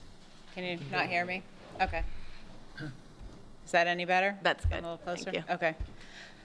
So I'd like to address some of the comments and concerns. One is that we never spoke to the neighbors, but we invited the entire neighborhood to come out and meet us at the property so that we could go over our plan. We had put that to both the planning board and the city council and asked that any concerned neighbors be notified that we would be there. We gave hours that we would be there and asked that anyone individually could also meet with us and we would go over the plan with them personally at the property. So that is just incorrect information. Also, some of the things that have been mentioned were about outside music and hearing that in the properties in the neighborhood. So everyone has a different point of view. If I'm outside at my house and I hear the music coming across in the neighborhood, I personally love it. I think this is something that's exciting and great that you can hear live music playing and it feels vibrant to me. So obviously we just have a divide in what we enjoy and don't enjoy in a neighborhood. But it's, like Thompson's point, it's outside and that noise travels. This is inside. I sent videos to all of you and to the city council showing that music that's playing inside that stone building doesn't come outside unless the doors are open. There are 2 sets of doors. And I've also said if it became a problem where those 2 sets of doors were left open because there's a line or some other reason, there's another place we could put a 3rd set of doors because we don't want the music and sound coming out of that building. But it doesn't. If the doors are closed, that sound doesn't come out. So it wouldn't be music blaring throughout the neighborhood at all hours. We've tried to address all of the issues that the neighbors had. And we've also said, it might be that it takes a little while to, if there were problems with people going to their cars and noise, that we would find a way to address the issues. And yes, I mean, I cannot predict every issue there's going to be. We've already discussed announcing to people, it's, a neighborhood, please be quiet when you're going to your cars. So we would try and minimize any sound impact for that. And it's just the one night a week that it's until midnight is what the city council has presented to you. It's not 1 a.m. There isn't drinking that's going to be happening outside of the building. And we would have a liquor license, which would also limit us on serving alcohol. You cannot serve people who are visibly intoxicated. We have liquor laws we have to follow. So, the whole drunk people driving down the street, that's not something we're promoting or would be allowed to have happening in the business. There's a liquor license and there are strict restrictions, or you lose your liquor license if you don't follow the restrictions. So I just want to say that some of the things that have been brought up, I do understand the points, and I think it is simply a divide in what we want to see in that neighborhood. And I think it's really up to you, and it's up to the council to decide what the future is of this city. And, there are people like me where I love having a vibrant neighborhood. I would prefer to see activity and to see it be lively. There are people who absolutely don't want that. So it is simply up to you all to decide which way that goes and to think about that it was a lively place. When it was built by the neighborhood to be a gathering place. The suggestion of turning it into a museum, I actually like that idea as well, but I do believe that would trigger the sprinkler system, which adds a $300,000 cost to any project. We had talked about other ideas for the church. People keep telling me, hey, we've got a great place for you to open an event center. I don't want an event center. I want an event center in that church to save that church. So it is only our intent to find a use for that church so that it stays there. I've never threatened to tear it down. I've said I fear that that's what's going to happen. I don't own the church. I don't have any authority to tear it down. My fear is that that's what will happen. So I guess those are the points that I have, and if you have questions for me, I'm happy to answer them. Any questions from the board? Yeah. One of the big issues seems to be the time, and has there been any thoughts? Have you had any other considerations on the time? So we've already compromised on the time, not apparently enough for the neighbors, but we asked for it to be 1 a.m. For every night to be able to have an event if someone chose to. Oh, please don't interrupt.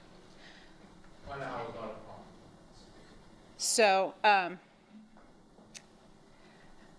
we had asked for 1 a.m. and then the city council came back and said midnight and 11. So those would be the hours. That's already a compromise from our end. Mr. Carter, by the way, met with me. Please don't address the clerk. Oh, I'm going to, because he said he would have less of an issue with it if he was my exclusive florist and my business partner and my son were both there. So I will. Okay, please. Right. So, yeah, we've compromised on the hours. If that's the question, then I feel like beyond that, I don't really want to compromise because I do need to pay the bills. And as much as people have said that, Thompson's Point makes it, I'm not sure what their capacity is, but I'm guessing it's in the thousands of people that can attend Thompson's Point. We're going to have 300 people, and if events come our way, we would like to be able to host them. So, do you have a follow-up question? Yeah. I called up, Jen, I called up a number of event centers in the area. You have to come closer to the microphone, sorry. I called up a number of event centers in the area, and they all told me that they had to shut down at 10 p.m. If there was live music outside, they had to shut down at 9 p.m.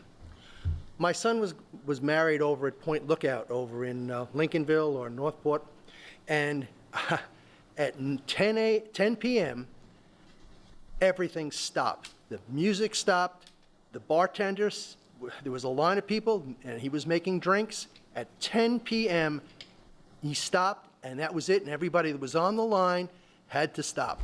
There was nothing. They got nothing. In any case, 10 p.m. is a criteria, basically. It's a point that I think should be followed. If you want to stay open till 1 a.m., I think that's a different story. And so I think 10 p.m. is reasonable. Thank you. Any questions or comments from the board?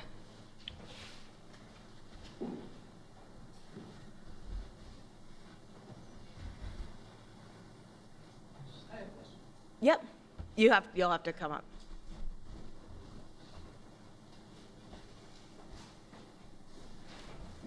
So we heard from Josh Martin, one of his concerns was property value. And we heard from Tom Dupre Sr., who one of his concerns was his property value. Is there no conflict that their family members are sitting there? Sure. If you recall from my first, our first meeting, I thought that the idea was a great idea. I love the idea. I love repurposed churches. I think it's fantastic. You know, compared with my husband, I also don't have the same sensitivities to noise. So I have my own mind, and I am able to discharge my duties as a planning board member without bias. And I do not believe I have any conflict. As far as property values, you know, I'm a numbers girl. I like numbers, I like facts. I have no idea what that's going to do to the property value. My property actually does not abut the church. It doesn't belong in that block even. I am removed from that. I have no idea. For all I know, it could augment the value. The house was sold to me by Scott Workman and Kat Collins. One of the selling points for the house was that it was near downtown, that it was walkable, that it was really great to be so close to the city center. And that was one of the reasons that I bought the house. So I'm a bit agnostic about whether or not it's going to bring down property values or increase them. So anyway, that's my explanation. I don't believe I have any conflict. I don't believe I have any conflict either. My residence is 100 yards from the egress of the 72 Pleasant Street Church. I'm very concerned about noise pollution. I'm very concerned about traffic exiting that property at all hours, the day and night. There could be multiple events. I'm very concerned about my quality of life, being able to go to sleep at night at a reasonable hour. It's very concerning. I don't feel that I am conflicted in any way.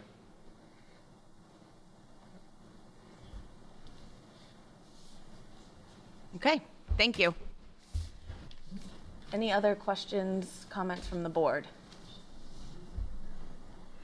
I have a question, quick question. Okay. Linda, you have to come up to the microphone, sorry. Oh, okay. 2 years ago, Can you come? Gotta come. Sorry, we moved it.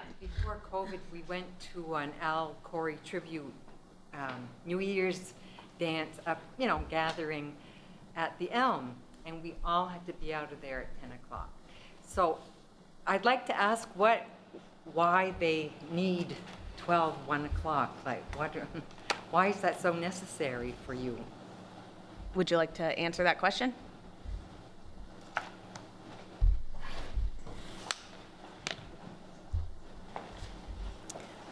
So we have requested that the first year, we are giving those hours, and then if there was an issue, that would have to go back to City Council, and they can augment our hours. That was proposed at the City Council. So what our hope is, and we might find, you know what, everyone wants their wedding to close at 10. We don't know that yet.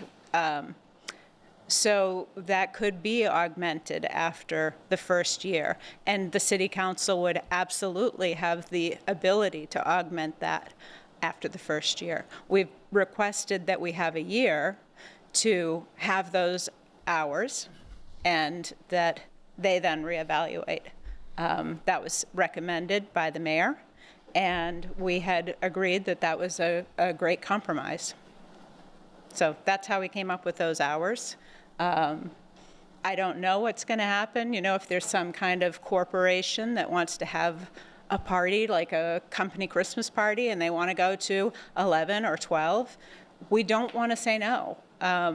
If it then is a problem, if we were not able in the first few months to adjust and really remedy any issues, then after the year's time, the City Council would be able to make changes to those hours.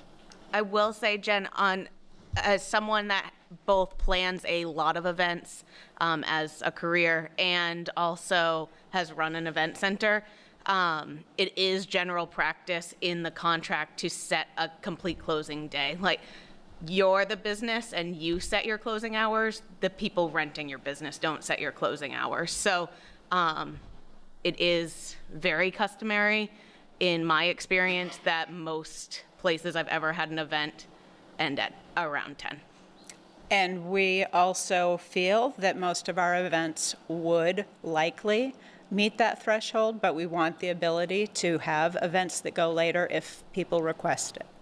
So, given that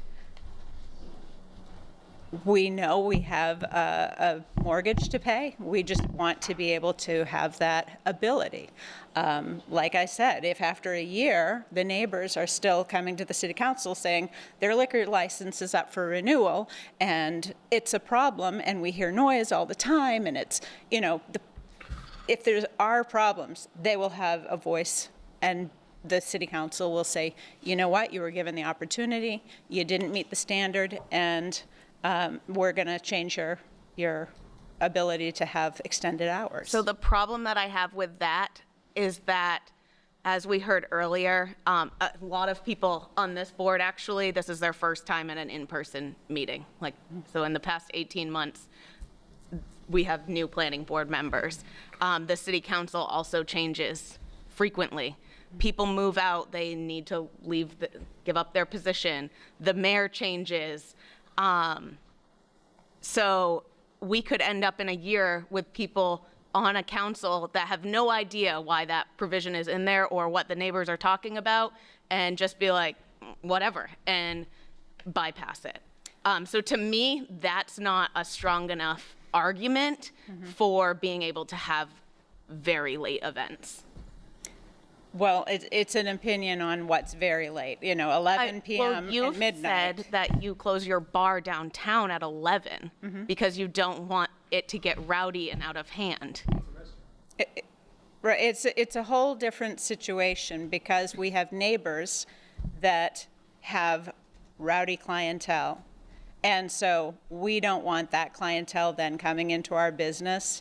And considering I'm a responsible business owner and I don't want that in those businesses that are downtown. If I wanted a nightclub, it would be downtown. I own a restaurant downtown already. So Jen, I'm not saying that you're not a good business person or that you don't do a great job at the Lion's Den. I think I would agree with you that it is one of the calmer places downtown.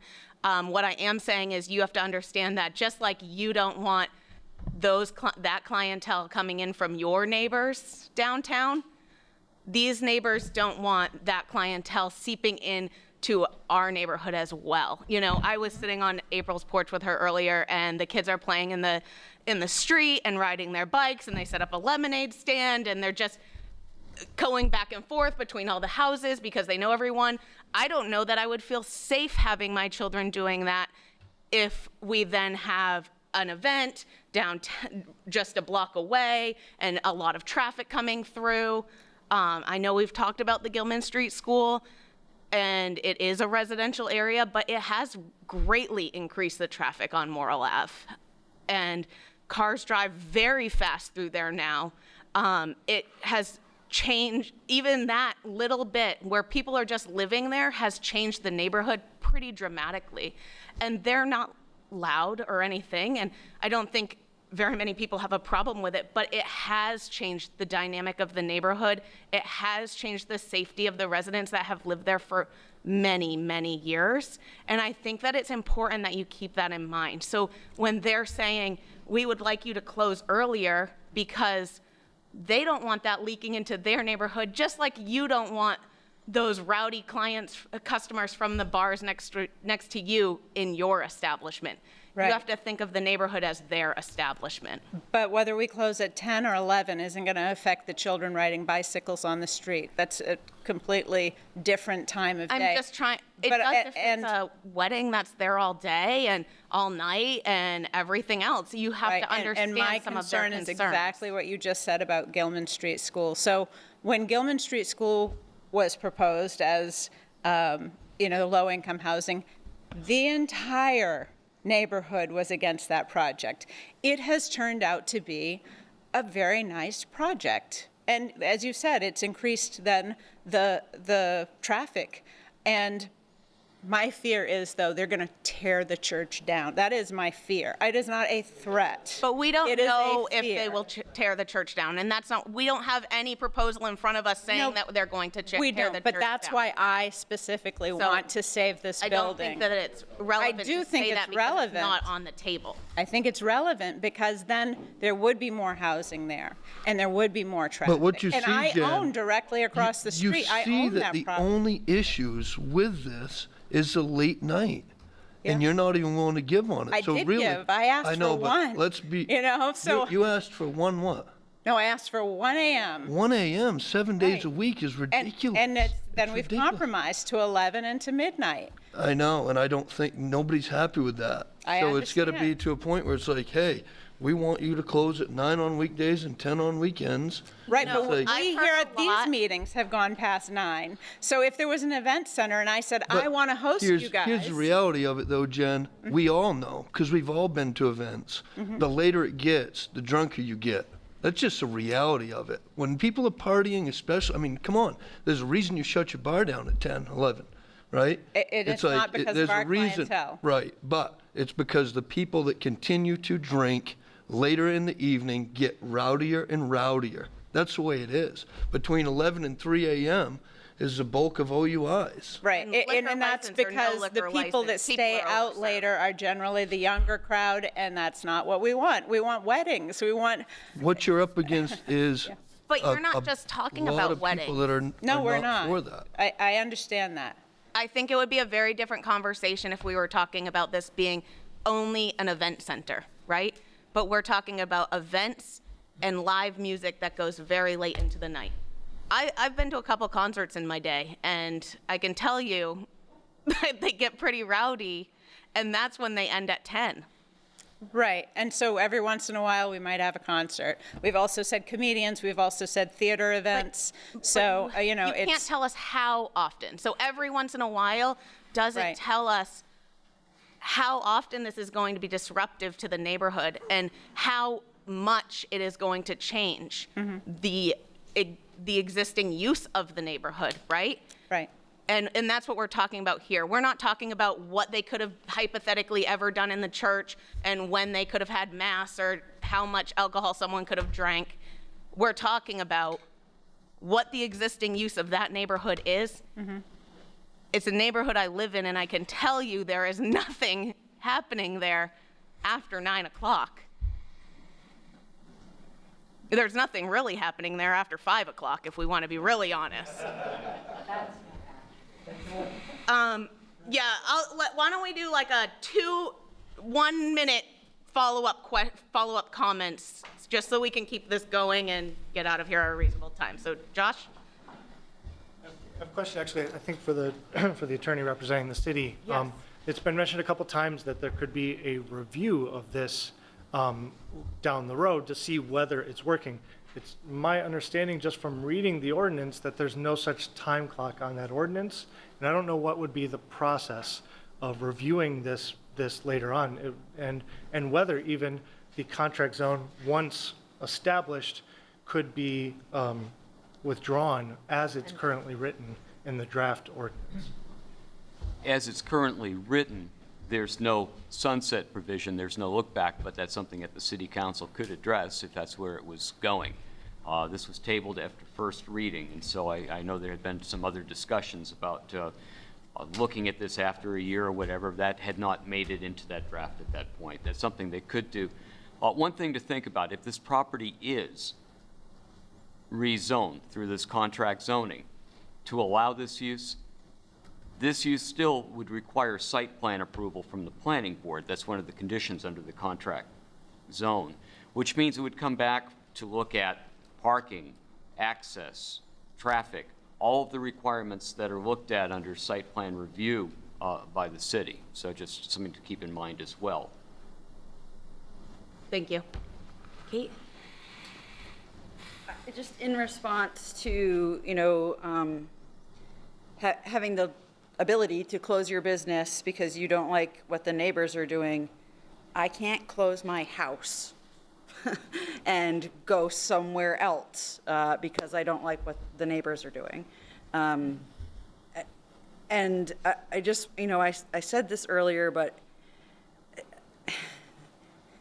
I'm just flabbergasted at your lack of ability to listen to us and work with us and compromise. And at the beginning of this, we all were in favor of this project, at some level. And it's really just disappointing that we are where we are, having this contentious conversation when we could be working together, I guess. Thank you. Rev Mo? Thank you. I guess my concern is, Jen, you have to have a target that you know what you have to do to make money. How many weekends you have to book this event center. All right, I'm just thinking in terms of weddings. I perform weddings, and I don't perform weddings all the time. They're rare.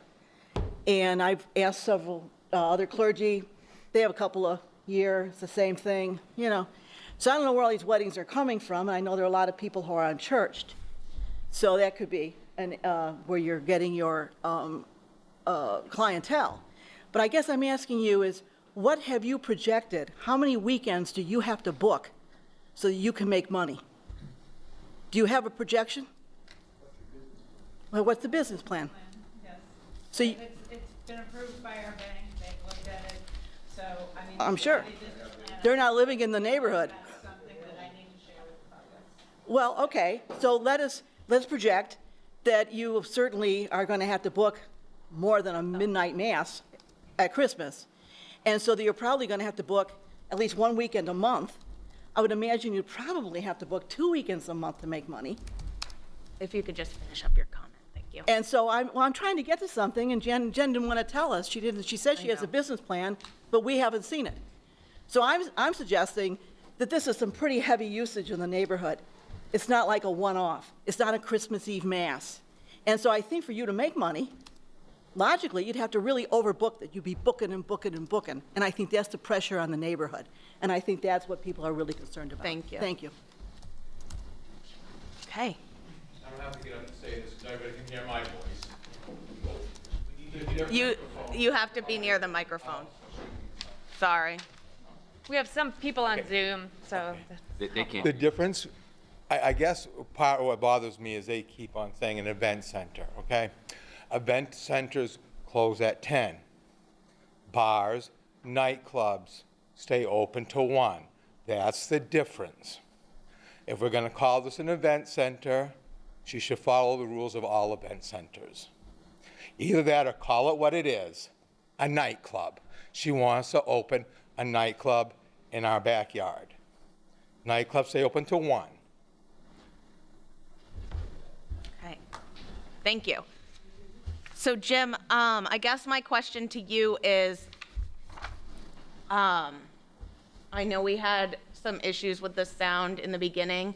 Right. How do you feel about that if we were to close public comment tonight?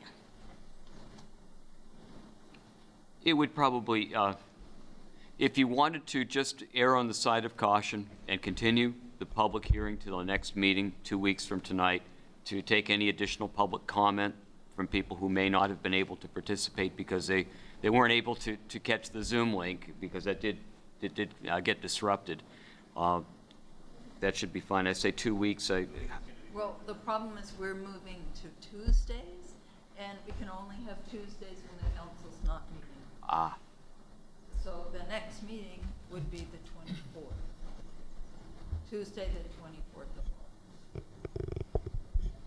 But we could postpone this until date certain of Tuesday, August 24th. And you could open things up by taking whatever public comment Comments. remains.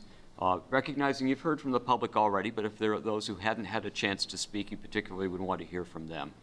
I guess my question then is, how does this board want to proceed? Because it's time to synthesize what you've heard and take a look at the comprehensive plan, look at the existing and permitted uses, and see how you balance those in, not make a recommendation tonight because it's too soon, you haven't finished taking public comment.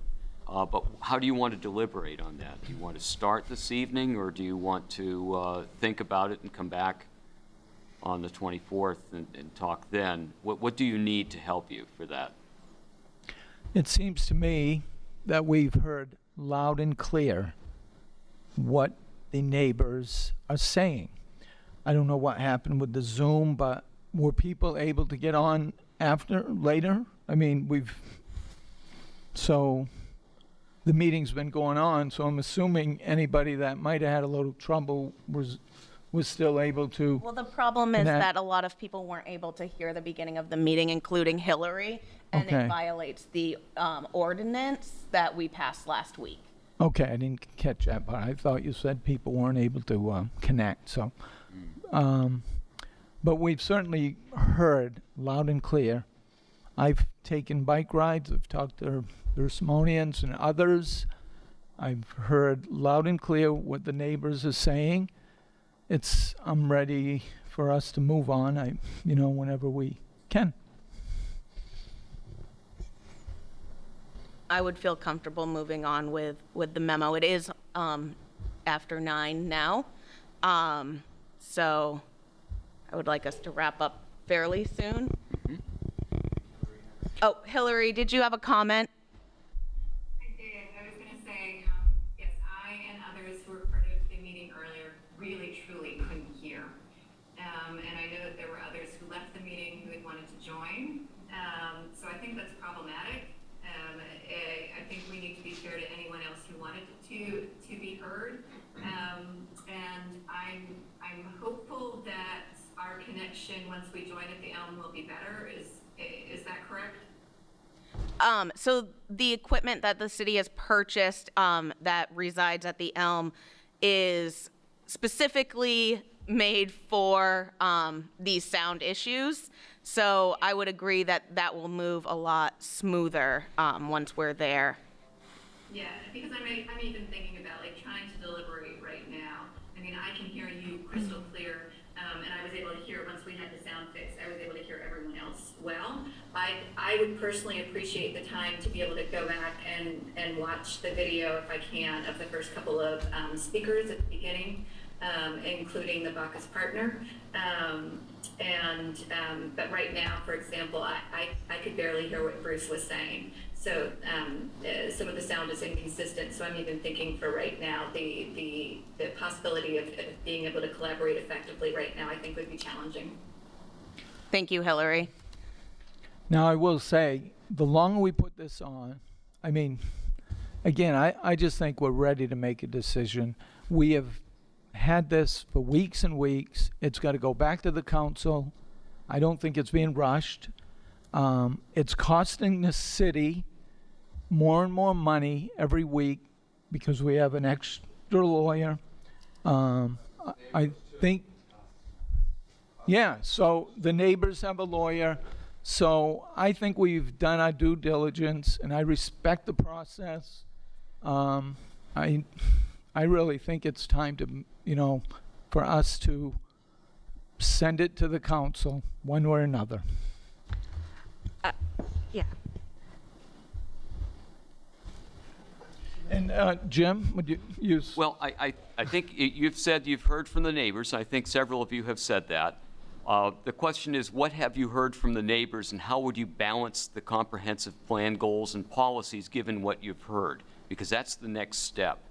And if you want to give some direction to Ann and to me, we can work on that memorandum and, just tell us what you want to help you out so you have something more to work from on the 24th. Would that help? I don't think any of us wants to see this drag on indefinitely. No. We want, if you guys are going to do your thing, we want you to get you in there and doing your thing and moving on with other city business. Is there any way that we could make it happen in 2 weeks? Do we have a provision where we can go all remote if they're busy? The city council is using our... Not under those circumstances. Not under It would those have to be some kind of emergency or some urgent issue. Okay. For example, there were another governor's order. That would be at that might level. happen. Okay. I don't feel. One of our planning board members couldn't hear. Right. So.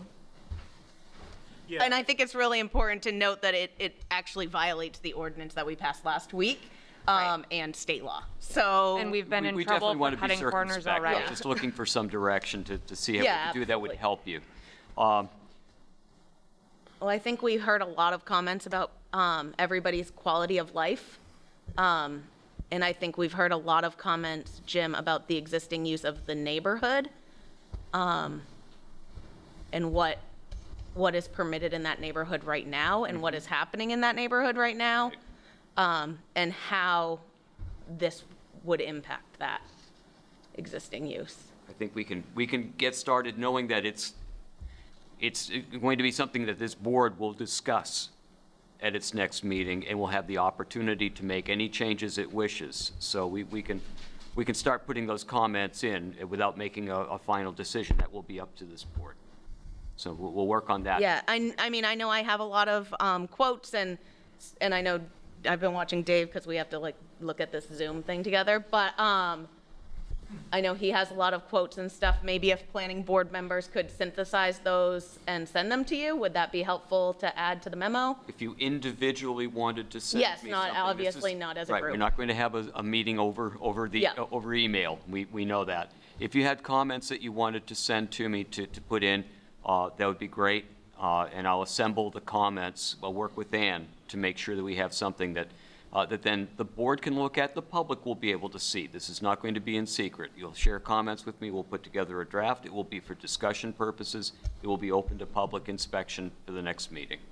And then we would be able to vote on it And make any changes you want, in the whatever next you will meeting also be and taking. send that to the council. That's right. May I ask a question? Yes. Is there a reason we couldn't use this room again next 2 weeks from now? Yes, because this, as we had an issue earlier, the sound equipment that the city purchased is going to live at the Elm. And it's quite a bit of sophisticated sound equipment from what I'm told by Patty. So they actually have like a sound mixing board so that the people that are virtual will be able to hear every single person really well. Where we just have this one microphone that's not picking up voices as far as Bruce. So, which was the problem in the beginning. I'm super loud, but other people don't project as well. So, that equipment, the Patty does not want to have to move the equipment every time because it's going to be set up in a way that it's already like perfectly mixed and used to the sound in the room. And so that's. Can it be used on Monday? The city has signed a lease for one specific day. So again, my point though was that We've gone around this circle a couple times, Jen. that nobody obviously is suggesting that we break any laws or, bypass anything. And I certainly appreciate what Hillary is saying. And I just wanted to point out that we need to get as much as done as we can to make it as clear as we can so we can wrap this up for the public, people, and for the citizens and residents of Waterville, for sure. And Is people. there anything in the existing memo that we've been working on that you would like to change tonight or add to tonight? Because this is your opportunity to do so.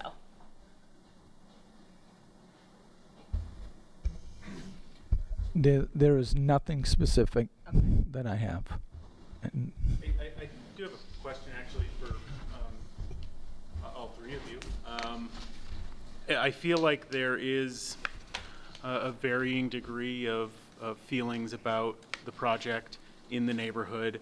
I do feel like there is some opportunity for some additional compromise, and I was wondering if you would be open to earlier hours with a provision put in there so that a year later it could be looked at to possibly extend the hours.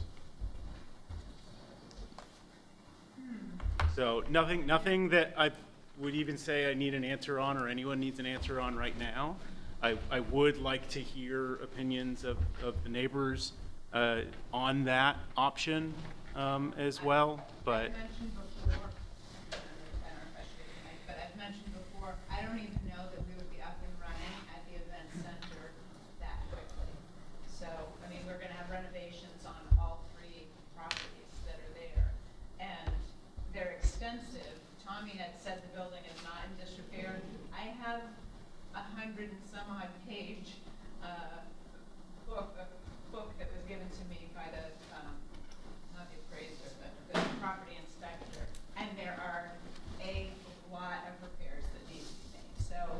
Sure, and We Jim, would hope I to look host for, only weddings at first. Really, Yeah. we wouldn't be using the downstairs until we could get all of that done. So it would really, the first year would be almost exclusively weddings anyway.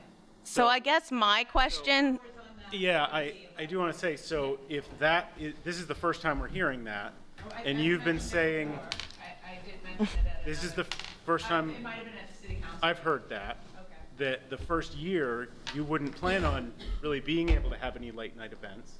Well, it all depends on construction, and as Right. we all know, pandemic has affected all of that. But at the same time, you asked for, well, let's just give it a year. After we get our liquor license. So if we're open and running with right, so we wouldn't be able to, that clock wouldn't start ticking Yeah. until we start serving alcohol, so. But that could be written into the Well, ordinance. right. but if your Right. first year, you're only going to do weddings, I'm assuming you're planning on serving alcohol at those. That's a very different discussion, as I said earlier, than the other So- thing. So that whole year buffer, I'm really not comfortable with. So, it depends on, so upstairs and downstairs will likely be different. The downstairs is where I believe we'll have the liquor license. The upstairs would most likely be weddings that would be catered. Mhm. So I don't believe that we would even have a liquor license for that. So the clock would start ticking when the liquor license is put in place. So, I mean, I guess I would still throw that same, option out there for you and the neighborhood of, would you be willing to start with the earlier hours and then have, even if it's when a liquor license were to begin, if that got added in as an allowed use, would you be willing to compromise that way instead of late nights, and then we could dial it back starting? What I would be willing to compromise on is that once we go for our liquor license, if people see the weddings have gone on smoothly, because that really would be, I'm guessing, the majority of the events we would host, because the upstairs portion is, our vision of that would be weddings, funerals. It's not going to be any of the things that I think the neighbors are the most concerned about is what I've said, we might have bands sometimes. And I really do mean we might have bands sometimes. But upstairs in the actual, what's the church with the pews and all of that, that's going to be weddings mostly. That's our plan is for that. So that would be catered by one of our other businesses, and that they would have a bar in there that's just a catered bar. So that would be fine for more limited hours of either 10 or 11. We'd like to be able to. Okay. So I think our plan moving forward, Jim, would be if planning board members have some comments to add to the memo, to email them to you and Ann. Right. Maybe CC me as well. Okay. If that's okay. Well, you'll get the memo that results. Okay. They'll be shared with all the board and also be available to the public, to the applicants and all. And then we can vote on that after anybody else that might have comments can give those Correct. next. So it on would the be in order, 24th. would be a motion to continue the public hearing and this matter to the August 24th meeting. And at that time, we'll take up the recommendation and report to the city council after hearing from the public. So I'll make that motion. Is there a second? What was your motion, Sam? The motion is to continue the public discussion to August 24th, and at that time, vote on the memo I'll to send to second the it. city council. Second. That was Bruce. Okay, so we have to do a roll call. So, Dave, Yes. Hillary, Yes. I'm a yes. April, Yes. Tom, Yes. Uriah, Yes. and Bruce. Yes. Thank you. So I'll now entertain a motion to adjourn. So moved. Is there a second? Second. Thank you.